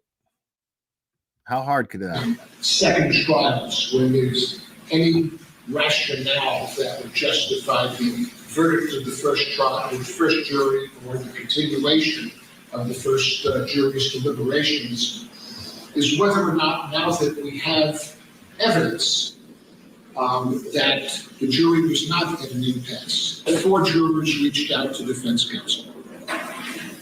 Jurors A, B, T, and E. The thing is this is why that dude is a fucking badass veteran at what he does, and why I'm fucking me. You know, like, I could never do that shit, because I would be in there going, well, Your Honor, Your Honor failed to ask the jury what specifically they were at an impasse on. Your Honor failed to do this. And so therefore, Your Honor would have to be the one to fix it here and dismiss counts 1 and 3, or at least poll the jury. You know what I mean? Like, I would totally have gone in there, guns blazing, fucking pointing fingers at Beverly Cannoni. You know? But this dude is masterful. This dude made Judge Beverly Cannoni like him. He didn't throw any accusations at her, nothing. Which is funny, because Lally, when he rebuttals, he's basically like, you could tell he prepared for him to do that. That's what he expected the defense was going to do, was basically attack Judge Bev. But he didn't do that. Old Marty here got up there and was the sweetest man on the planet. Straight up had me hypnotized, like fucking Star Spangled Banner playing in the background in my head. You know what I mean? This dude was masterful. It was the way they've been described by Mr. Jackson, who received calls from 3 of the jurors, and Mr. Yannetti, who received a call from 1 juror and talked to somebody who himself or herself spoke to a 5th juror. We also have the corroboration, not just internally, where these 4 jurors are essentially saying the same thing. We reached a decision. We didn't denounce it. Some said we felt bad about it. We didn't know what to do. But they were internally consistent and not self-contradictory. Love that guy. So what you couldn't see, because the camera was fixated on this defense attorney, is that Karen Reed moved her chair back and she positioned her body and she was staring at her defense attorney there, making the argument on her behalf. She was shaking her head at times, and then she would occasionally glance back over at Judge Cannoni. Okay, so I understand what the defense wants. I mean, that's clear. How about the prosecutor, right? How about the prosecutor? So the prosecutor has a little bit of a different role in our system of justice. They're not obligated to necessarily always go for a conviction in a case or a certain, their job is justice, whatever it is in the circumstance. Sometimes it is going for the most severe charge under all circumstances, but their ultimate obligation is the truth. So with that in mind, I was interested in how the prosecution would approach this issue and what happened today. I love how Vinny's giving the prosecution the benefit of the doubt at this point for seeking the truth. I love that he's giving Lally that much grace here at this point, which is, I mean, I'm being so sarcastic. I don't love it at all. I'm being so fucking sarcastic, because this entire trial has proven to be, if anything, an absolute miscarriage of justice, completely and totally lacking in any in any seeking any form of justice. But now Vinny's like, I have to question. I am wrong. I wonder what the prosecution is going to do here, since the truth is what matters. Dude, the truth has always been what matters. Is it your first day, Vinny? The wrong woman is on trial. The wrong woman is on trial, and you know it, Vinny. I know you know it. I know you know it. But you won't say it. And I don't know why. I mean, I kind of know why, but I don't really know why. But it's unreal, dude. This dude is killing me right now. Well, the Commonwealth wants her retrialed. They also have already set a date for January 2025. It was Adam Lally that took the podium today in making arguments, a rebuttal case of sorts, saying that there was no verdict reached. There was no objection by the defense when there was a mistrial declared. And also the jury of 12, 6 men, 6 women, they had plenty of... Hey, Vinny, you want to know how I know everything that I just said? You want to know how I came to that? The reason why is because the defense accused Michael Morrissey's office of not looking for justice when it came to this case, and then predicted everything that would take place in this trial, basically. And it happened. It happened. The defense made an effort to get this case dismissed pre-trial on 2 occasions. And it didn't happen. And in one of those motions, and in the motion to disqualify Michael Morrissey and his Norfolk County District Attorney's Office from this case, they explain. And everything has come true. Everything has. That's how I know. Because I paid attention to the evidence. And yet, for some reason, Court TV refuses to acknowledge what court has already dictated. Amazing. The courtroom looks like George Washington sat there and Paul's balls couldn't wait to get back on camera. Jesus. Okay, thank you, Shirley. And George Washington probably did sit there, man, at some point. Probably sat in that room at some point, for all we know. Of instruction. Take a listen. This jury was instructed, not only instructed orally for a lengthy time, it was provided with written copies of those instructions that the court gave. That stated on at least 9 or 10 different times exactly what the unanimous verdict was and how to come to that unanimous verdict and how to afford that unanimous verdict. And there was no verdict that was returned stating anything in this case. And in particular, the 2 charges that the defendant now complains of dealt with simple choice. It was a box for guilty and a box for not guilty. Neither was charged, neither was checked, neither was returned to the court at any point in time. There is no verdict in this case. No verdict, and he also said that it would be inappropriate to poll the jury then or even now under Massachusetts law. So here's the problem with Lally's argument that I have.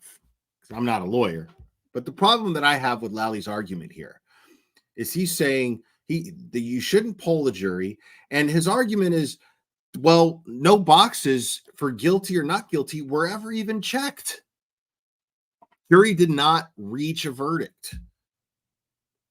But he wants to win this motion on a technicality. He's basically saying, well, it's not on paper. Let's just forget about the fact that the jury came forward on their own,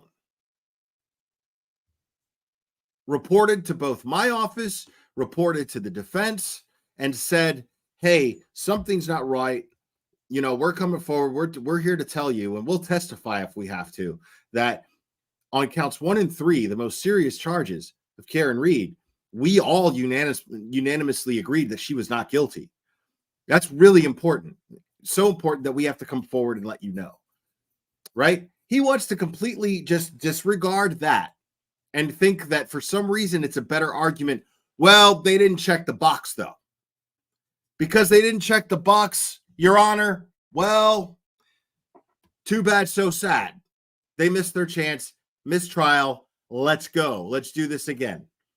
That is clearly not something that one would argue if they were acting in the interest of justice. That is not what one would do. If they were acting in the interest of justice, they would say, okay, well, let's see what the jury had to say, because it is not right that they felt this way. We're just going to have to rethink this whole thing. But let's see what the jury has to say.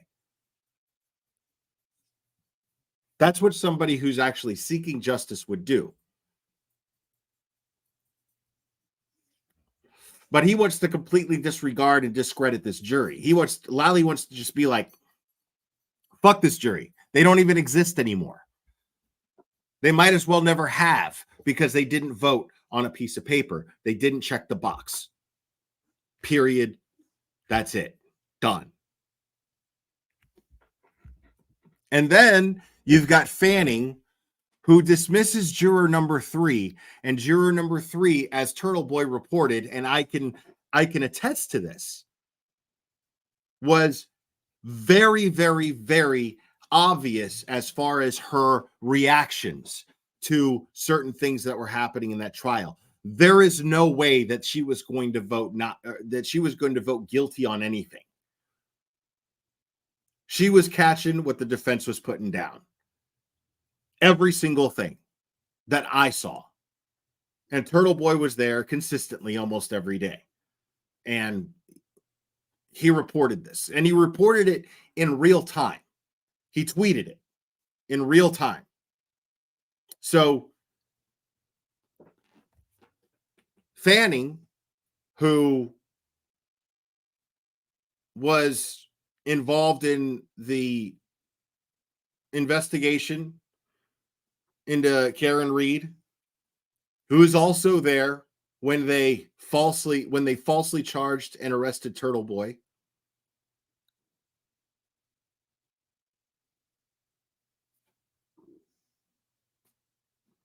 I mean,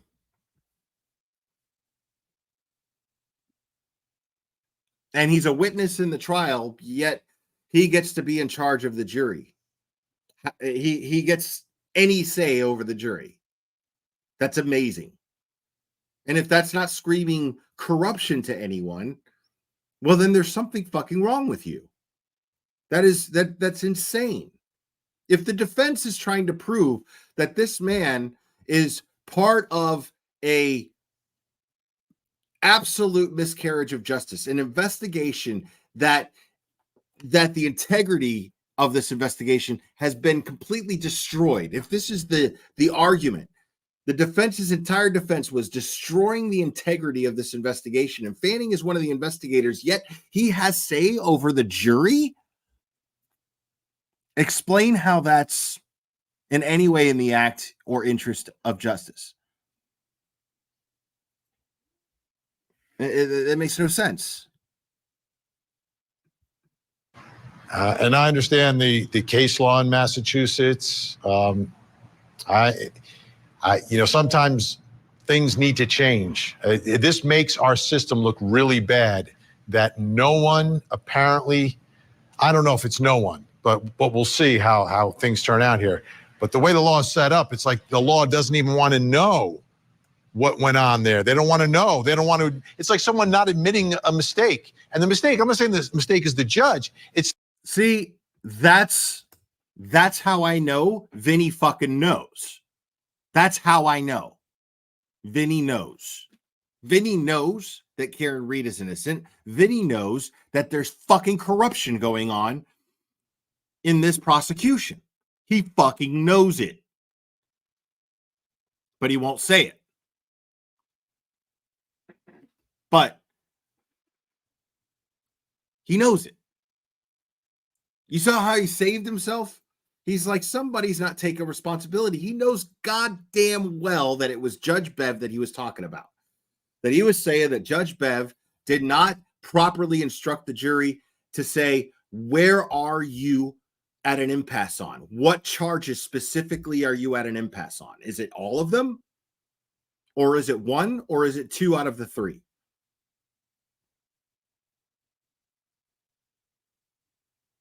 And he goes, somebody's not taking responsibility here. And then he saves it and goes, I'm not saying it was the judge. I mean, I think you're saying it was the judge. Because you could have been talking about anybody here. But you know that common sense fucking dictates that Judge Bev is responsible for what happened here because she was so quick, like lightning, to call a mistrial. And you know it. We all know it. We all saw it. It's the system. It's the way we communicate with jurors, the way we send them in there without clarity, and there's not a conversation with them. They don't. What do you mean without clarity? What are you talking about? That doesn't happen. That's not the system. The system is designed for justice. And if it is practiced properly, if the system is applied properly, well, then these things don't fucking happen.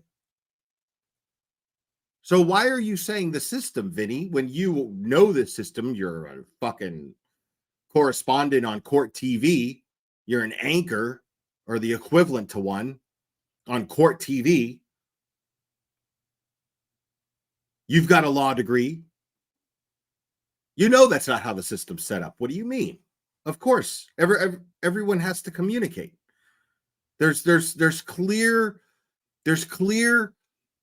protocol in place for judges and juries to communicate with each other. You know it. So why are you acting like the system is flawed? Because you caught yourself on a slip there. You know you were blaming the judge, and for some reason you caught yourself and you didn't want to blame the judge for some reason, when it's absolutely Judge Beverly Cannoni's fault that this is happening. 100%, absolutely.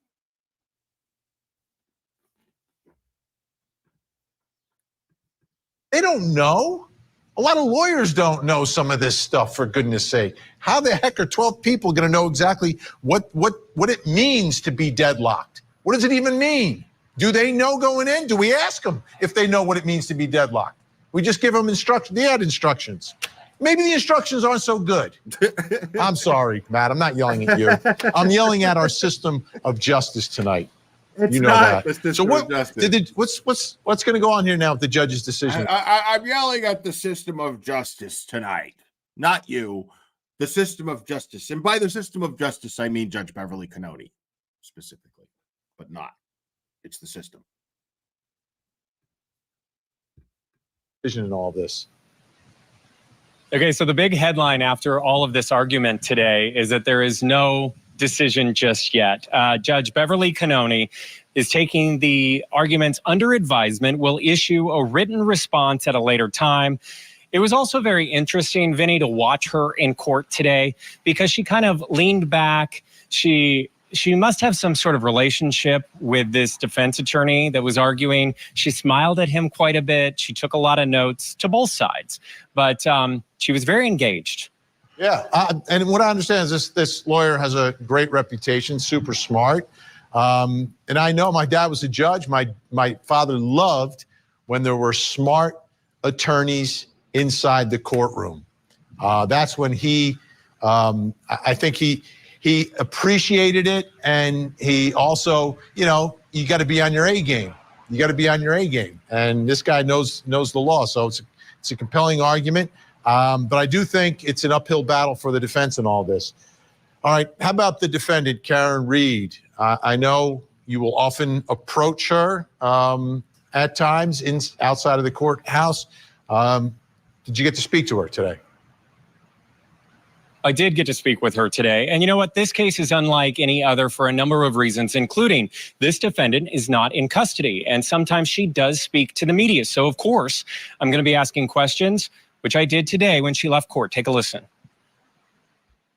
How have you been holding up since the mistrial? Always strong, always. I will not be broken. They will not break me. Your message for all the supporters out here. Thank you as always. Thank you as always.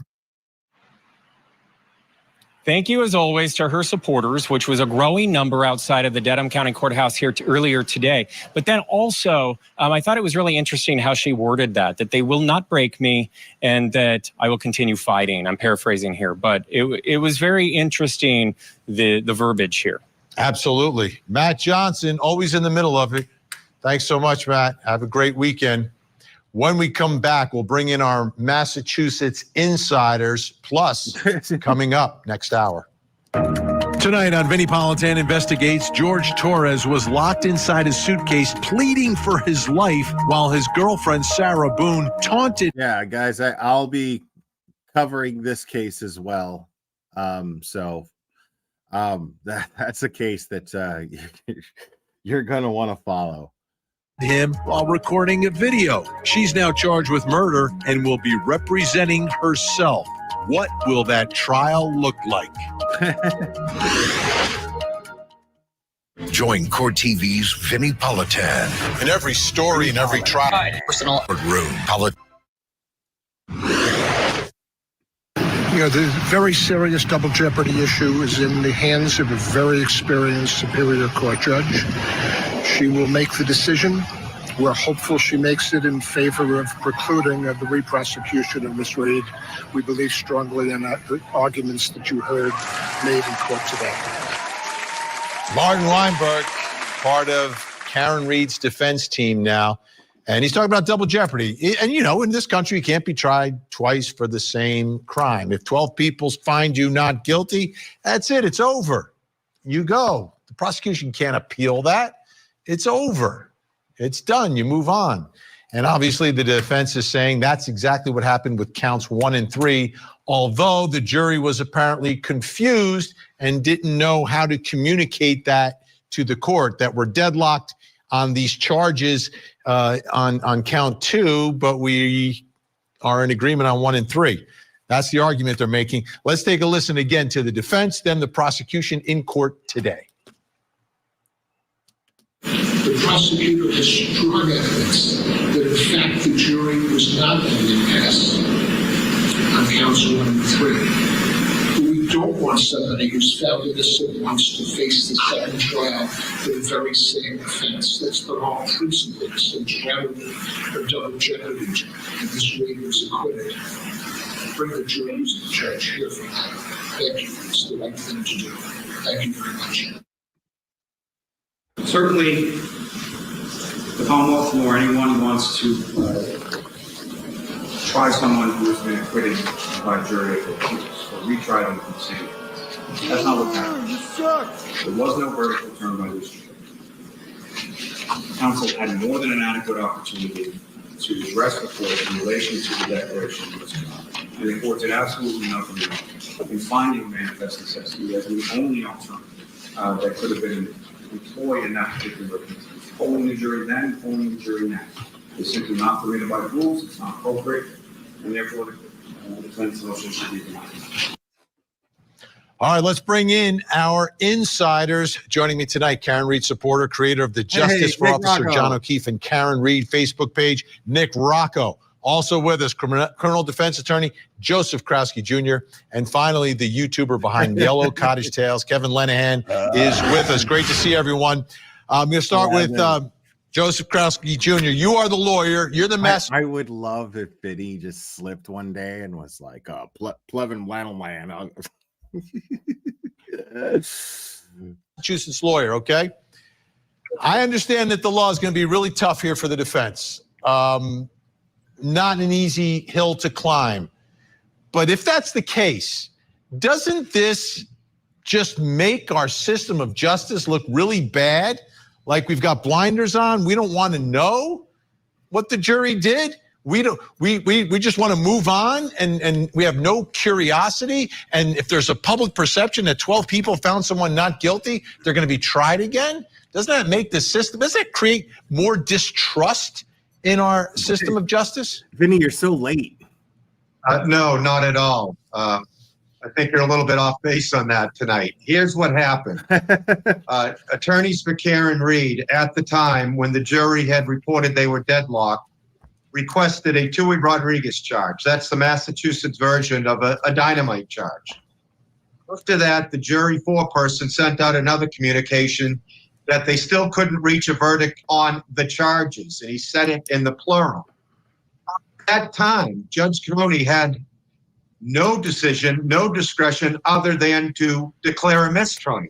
Importantly, counsel for the defendant didn't object to the declaration of mistrial. Why would you if your client Wait. All right. See, I got it. I just have that. That's all good and dandy, and I get the argument. The argument is okay. When they came forward after the Tui Rodriguez instructions were given, they said on the charges, plural charges. I get that argument. The problem is that means absolute dick to me once jurors come forward and go, wait a minute, because how do we know that the jury actually read the note that the foreman wrote? How do we know what that the jury was aware of what the foreman wrote? So the fact that the jurors came forward on their own and nobody's come forward to dispute their claims, but these jurors came forward on their own to say, hey, we feel that it is an absolute miscarriage of justice if you try this woman on counts 1 and 3 again, because we as the jury did vote unanimously that she was not guilty of those charges. That's it. Clever. Come on, man. Hold on 1 second. I gotta fix my.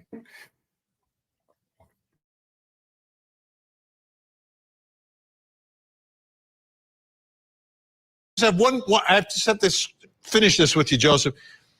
My point is like, isn't the purpose of everything to get the truth out? Like there doesn't seem to be any curiosity by the system and the law in Massachusetts to get to the truth of this. Like, how on earth are 12 strangers going to understand even what deadlock means? What is like, do they know the difference between, do they know, like, did we quiz them beforehand and say, listen, you can be deadlocked on one charge and reach a verdict on others? Okay. We don't say that. Okay. Now he's right in that sense, but at the same time, he's kind of making it seem like he thinks the jurors are fucking stupid. I mean, they're jurors. They know they were given instructions. They know. Oh my God, dude. Really? What is happening right now? Oh, they know.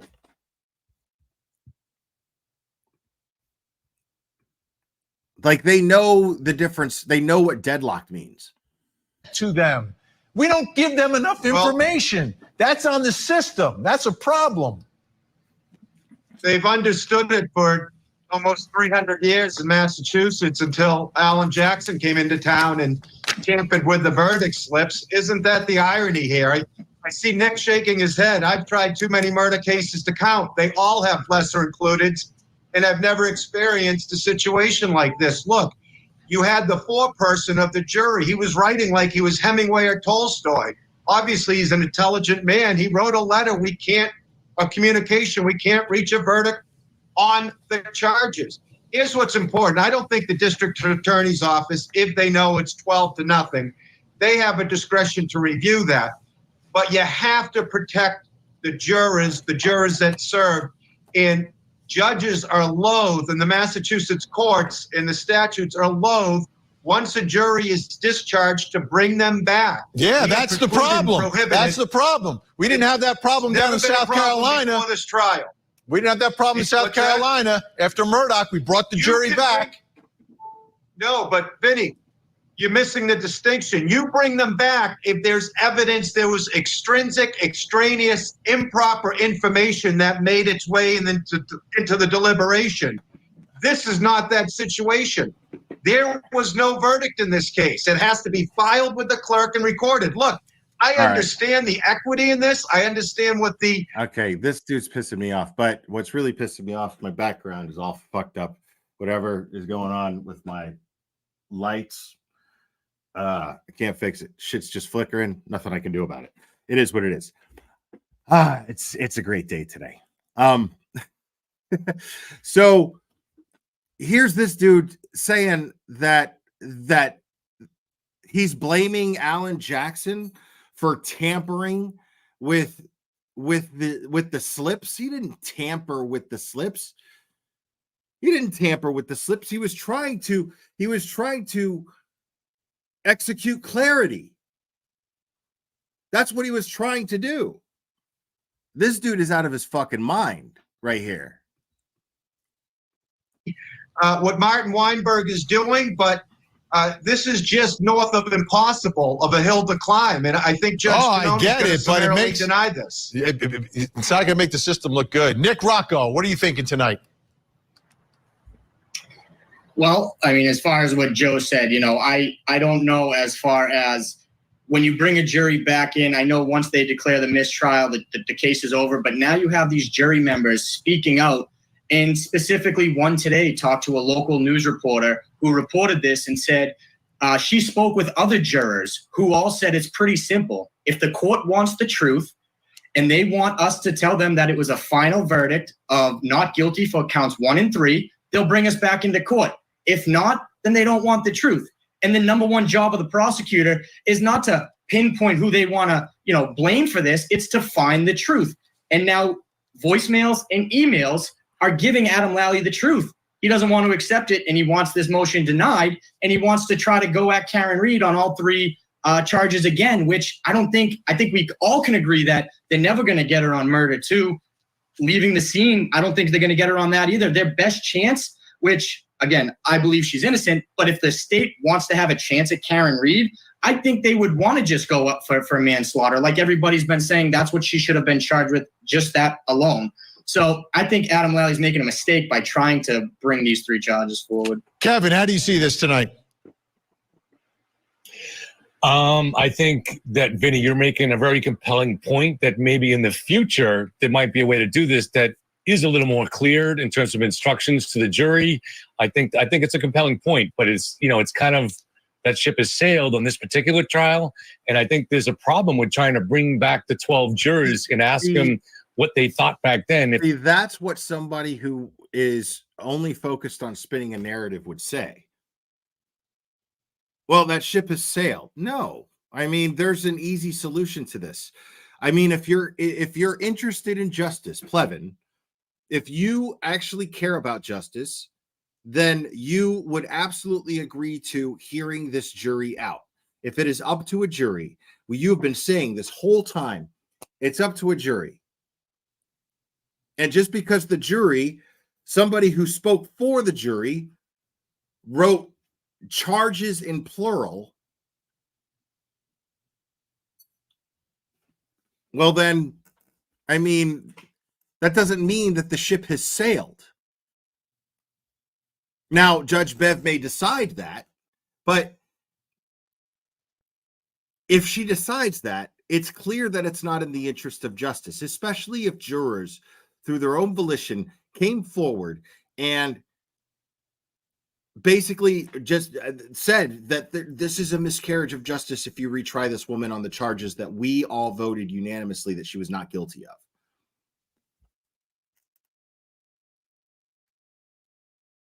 Yeah, that's exactly what's happening. That's totally what happened. Clubber did something. I don't know what happened. So I'm just going to shut it off.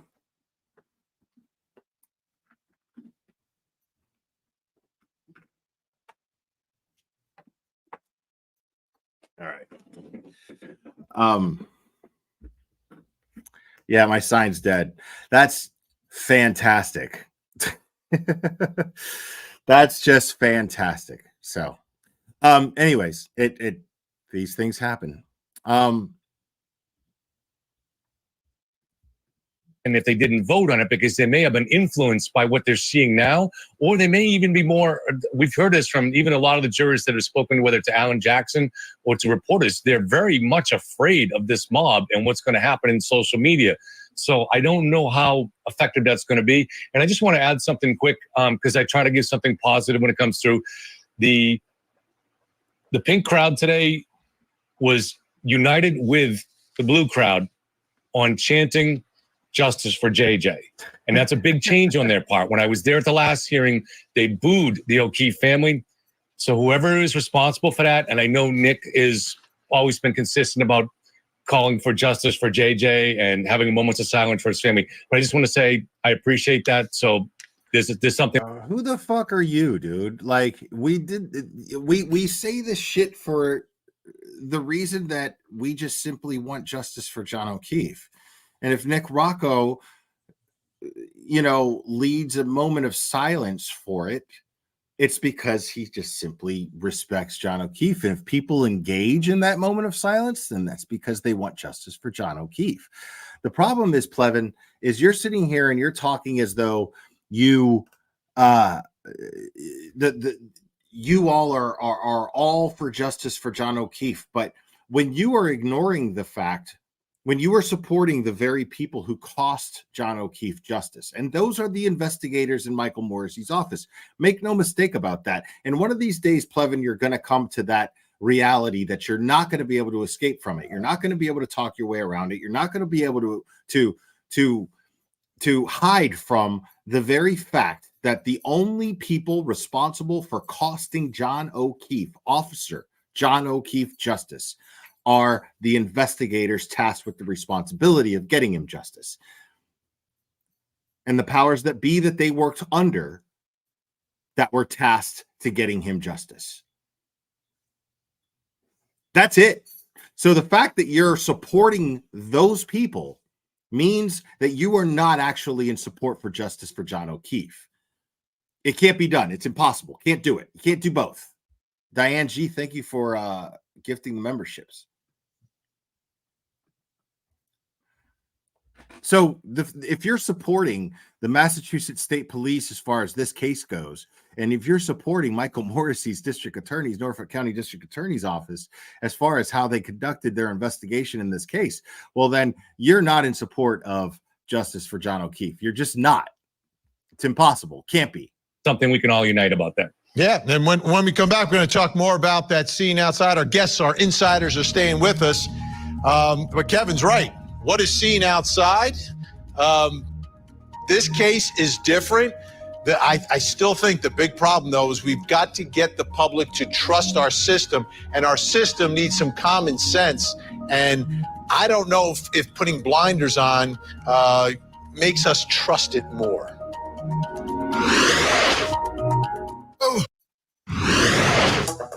I hit him. We're here for. That's this guy. That's the dude who tried to basically incite violence. This. We support the O'Keefe family. Obviously, to support Karen Reed, because everything that's happened to her is just wrong. But the corruption in Massachusetts, I'm 63 years old. The corruption in the state goes back decades and decades and decades. We are here to support them. The corruption in the state goes back. That dude looks good for 63, bro. Good for you, man. You didn't even lose your hair. That's amazing. Decades and decades and decades. We are here to support them and the witnesses. The O'Keefe family supports the witnesses. We support the witnesses as well. It's always been about justice for Officer John O'Keefe, but you can't get that without freeing Karen Reed. There you go. This is very interesting, the way the demonstrators have sort of given their message in this case. Because in a lot of cases, there's two sides to a story. There's the prosecution, there's the defense, and usually both sides are yelling at each other. And many times a defendant will be going after the victim in a case. But this is different. It's not that way. It's just not that way. And today at the courthouse, you had the two sides that were there. But it's one side believes Karen Reed absolutely did it, no doubt. The other side is Karen Reed did not do it, absolutely no doubt. And both sides want some sense of justice for John O'Keefe. Unique situation. Our insider still with us, Nick Rocco, Joseph Krasky Jr., Kevin Lenahan. All right, Nick. So where is the Free Karen Reed movement? Where would you say it is right now in terms of sheer numbers and level of commitment, et cetera, compared to, I don't know, a year before the trial? Yeah, I mean, we have a lot more supporters. I mean, it grows by the day. The Facebook group grows by about 500 people per day. And during the trial time, it was in the thousands per day, people joining this movement. In the way back beginning of this, actually about this time last year, I started the fundraising for Karen Read. And throughout the whole movement now, more and more people are starting to fundraise and to help raise money for. Mike B from 413, thank you so much. Speaking of Morrissey's office, Kevin Reddington, Jen McCabe lawyer about her phone, filed a motion for another client to get Procter and Crew phones, including Bukkake, Fanning, and Dichio. What? Filed a motion Friday for another client to get Procter and Crew phones. That's interesting. Okay. Thank you, Mike B. Appreciate it. Hopefully we'll see some more on that. For these defense attorneys that she needs, because it's not going to be cheap especially to do another trial. She just got through one, paid up for that. Now you gotta continue and pay for another one. You know, these obviously the lawyers are not cheap. So this movement, I would say it's unlike something I've never been a part of before. I mean, everybody just gets along. Everybody wants to help her, and everybody wants to support her, whether it's financially, making signs, or just being there for support. I think the numbers are only going to get bigger on the Karen Read side. I definitely don't see them diminishing. Yeah, right. And I think I saw online today a mom with her 2 little daughters, not back to school yet in Massachusetts, who were there dressed in pink. Kevin, the blue side, right? Those numbers, not nearly what the pink is in terms of people who show up, but those numbers are getting larger and larger each time we're there. Yeah, there was a very big turnout. I think those images you guys get there were a little bit earlier. They must have been because I'm not in them, and I was there this time, and I had the blue shirt on and proud to support them. Yeah, they were stretched up the street. I had the blue shirt on, and my nipples were very prominent. And what was it that Jen Altman tweeted on his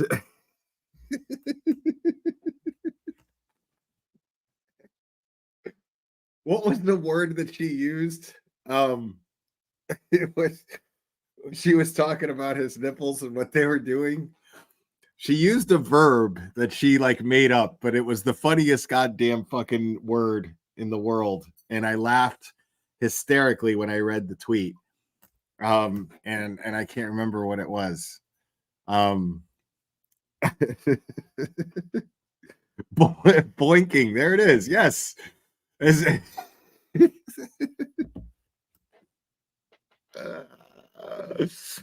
Cleven's boinking nipples. Somebody's gonna make a troll account called Cleven's boinking nipples. Cleven's boinking nipples. I love it. Great. So the numbers are there. These are not people that really want to be there. They initially have had. I'm such a child, dude. Put their faith in the system for justice to work here. And because we had a mistrial, and because of the way the witnesses have been mercilessly hounded. It's hard to get a full sense of it here. I've had my threats myself, and I'm not even a witness. But what they have to live with daily there is just unbelievable. So it's been a process of people now starting to. Dude, everybody gets threatened, bro. You don't think I've gotten threatened, bro? Stop it. You know, I'm not saying that it's okay to get threatened, but it kind of comes with the territory too. It's just quit your fucking whining. There's always a nut. Rally and stand up for truth and following evidence and logic. I'm not trying to insult anybody. I absolutely respect Nick's intelligence, and I know that he's a believer. He's not exploiting this in any way. But I just hope that people understand that there's a human thirst for conspiracy. It's juicy, it's titillating, and you really have to get in and dig logically to figure. It's juicy, it's titillating, it's boinking. Figure out timelines and possibilities and eliminate that, and have a high degree of self-awareness that all of us might have a thirst for something like that, like I did when I first started covering the case. But I just kept asking questions to get to what was possible and what was unlikely and what was impossible. And eventually I got there. So I just hope everybody has that understanding, that self-awareness about themselves. Joseph, you hear the fucking gaslighting from this dickhead, the projection. Times that the public doesn't pay a lot of attention to what we do, right? Diane G, thank you so much. The court system. Wow. Court TV obviously tries to bring it to the nation, by putting cameras in courtrooms so people can see how the system works. I'm curious about your thoughts about the public involvement here in this case. Do you see silver linings? Do you see it as a negative? How do you, as someone who's in the trenches day in and day out, see what has happened here with the Karen Read case? I guess I wonder why now and why her. There's a history in Massachusetts, like every state in this nation, where men, usually brown and black, have been wrongly convicted. There are cases in Massachusetts where police officers have actually been caught falsifying evidence, and none of those individuals in pink shirts even blinked an eye for any of them. But you've got oh, shut the fuck up, dude. Get the fuck out of here. Is really that's where you resort to? That's where you go. That's where you go. So now these people are bad people because they see this injustice. How do you know that this isn't the fucking last straw? You know what I mean? Who the fuck are you to speak for any of these people that are out there wearing a pink shirt? How the fuck do you know that those people in the pink shirts, any of those people, haven't protested somewhere else in regards to another injustice happening locally there? Maybe you just weren't fucking paying attention.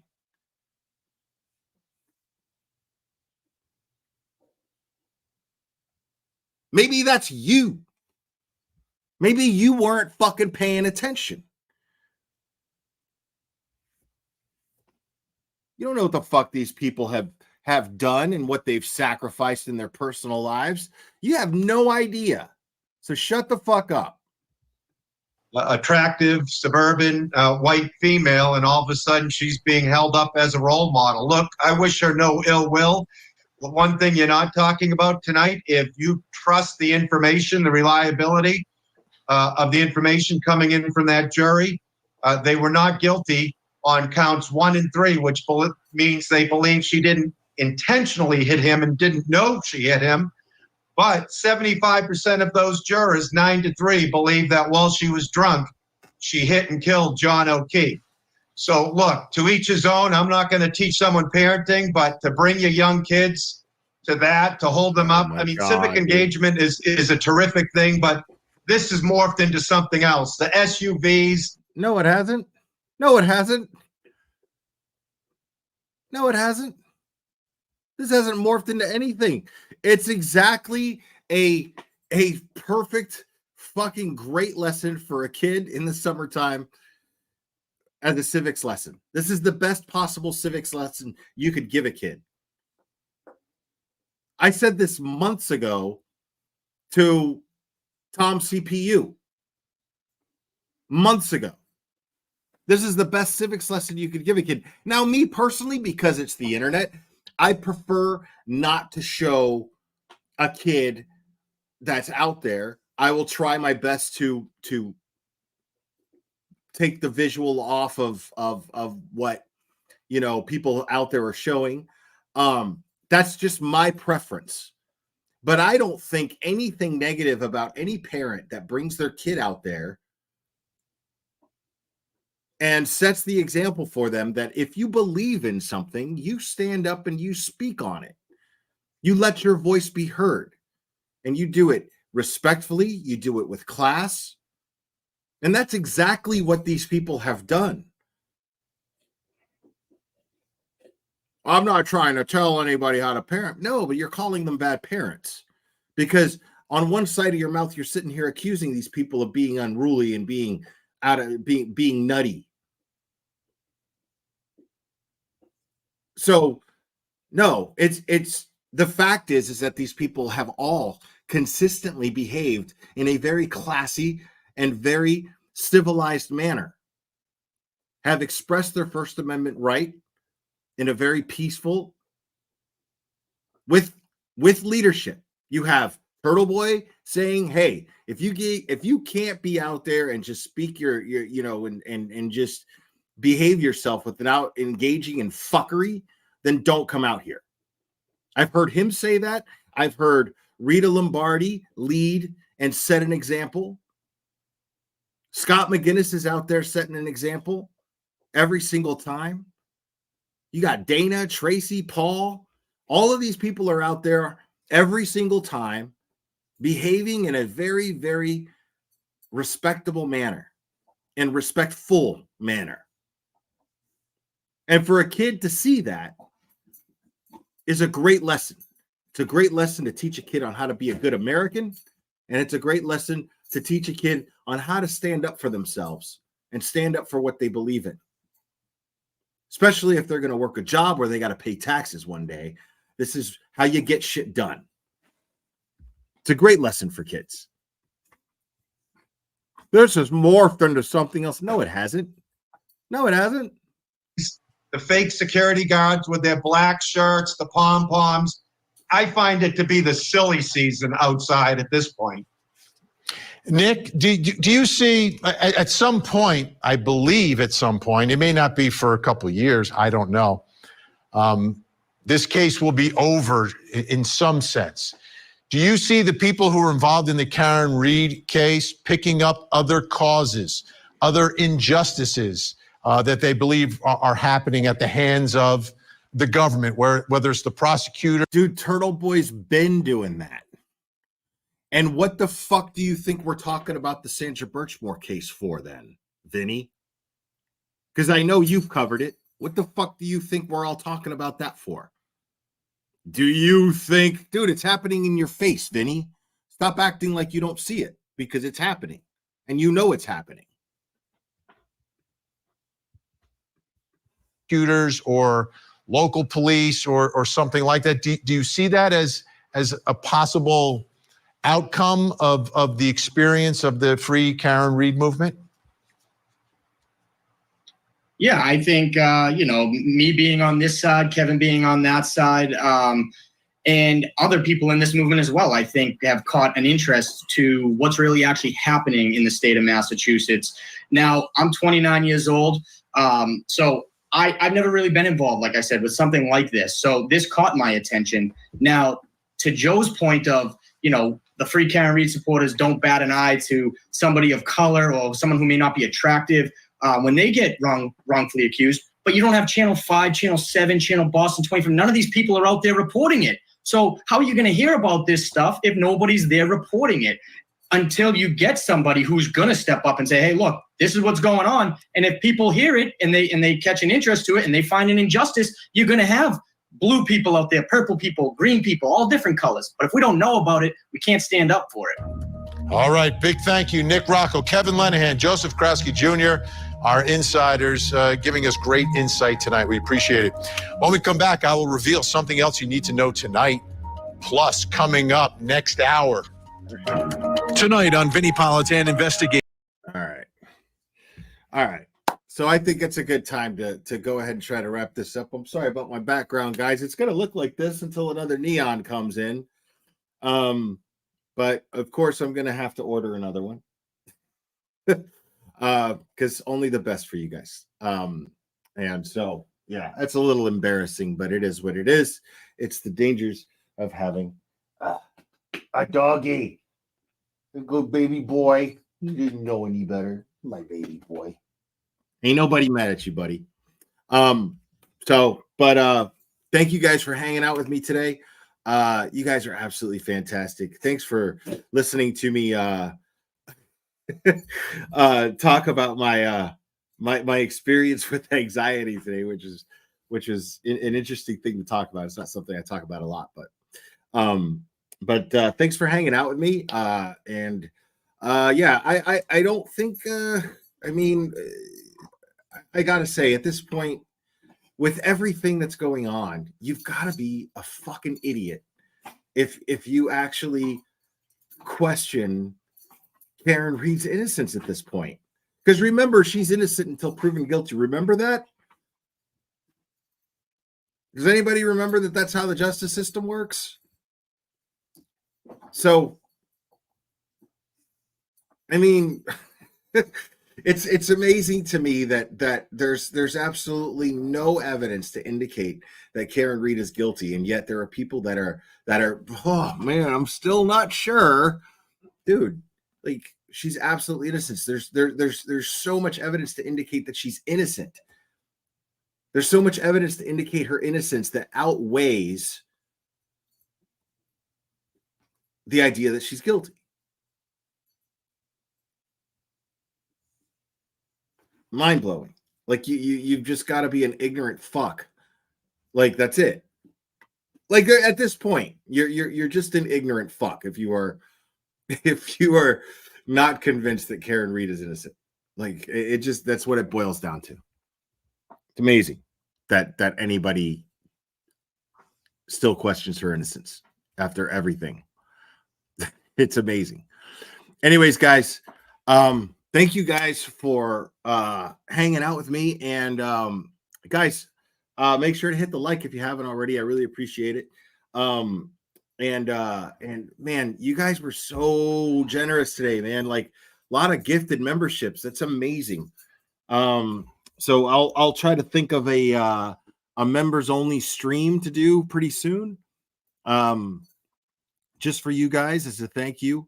Thank you guys so much for all your support. Please make sure to subscribe if you're not subscribed already. I'm really grateful to you guys for hanging out with me. You guys are absolutely fantastic. I love you guys very much.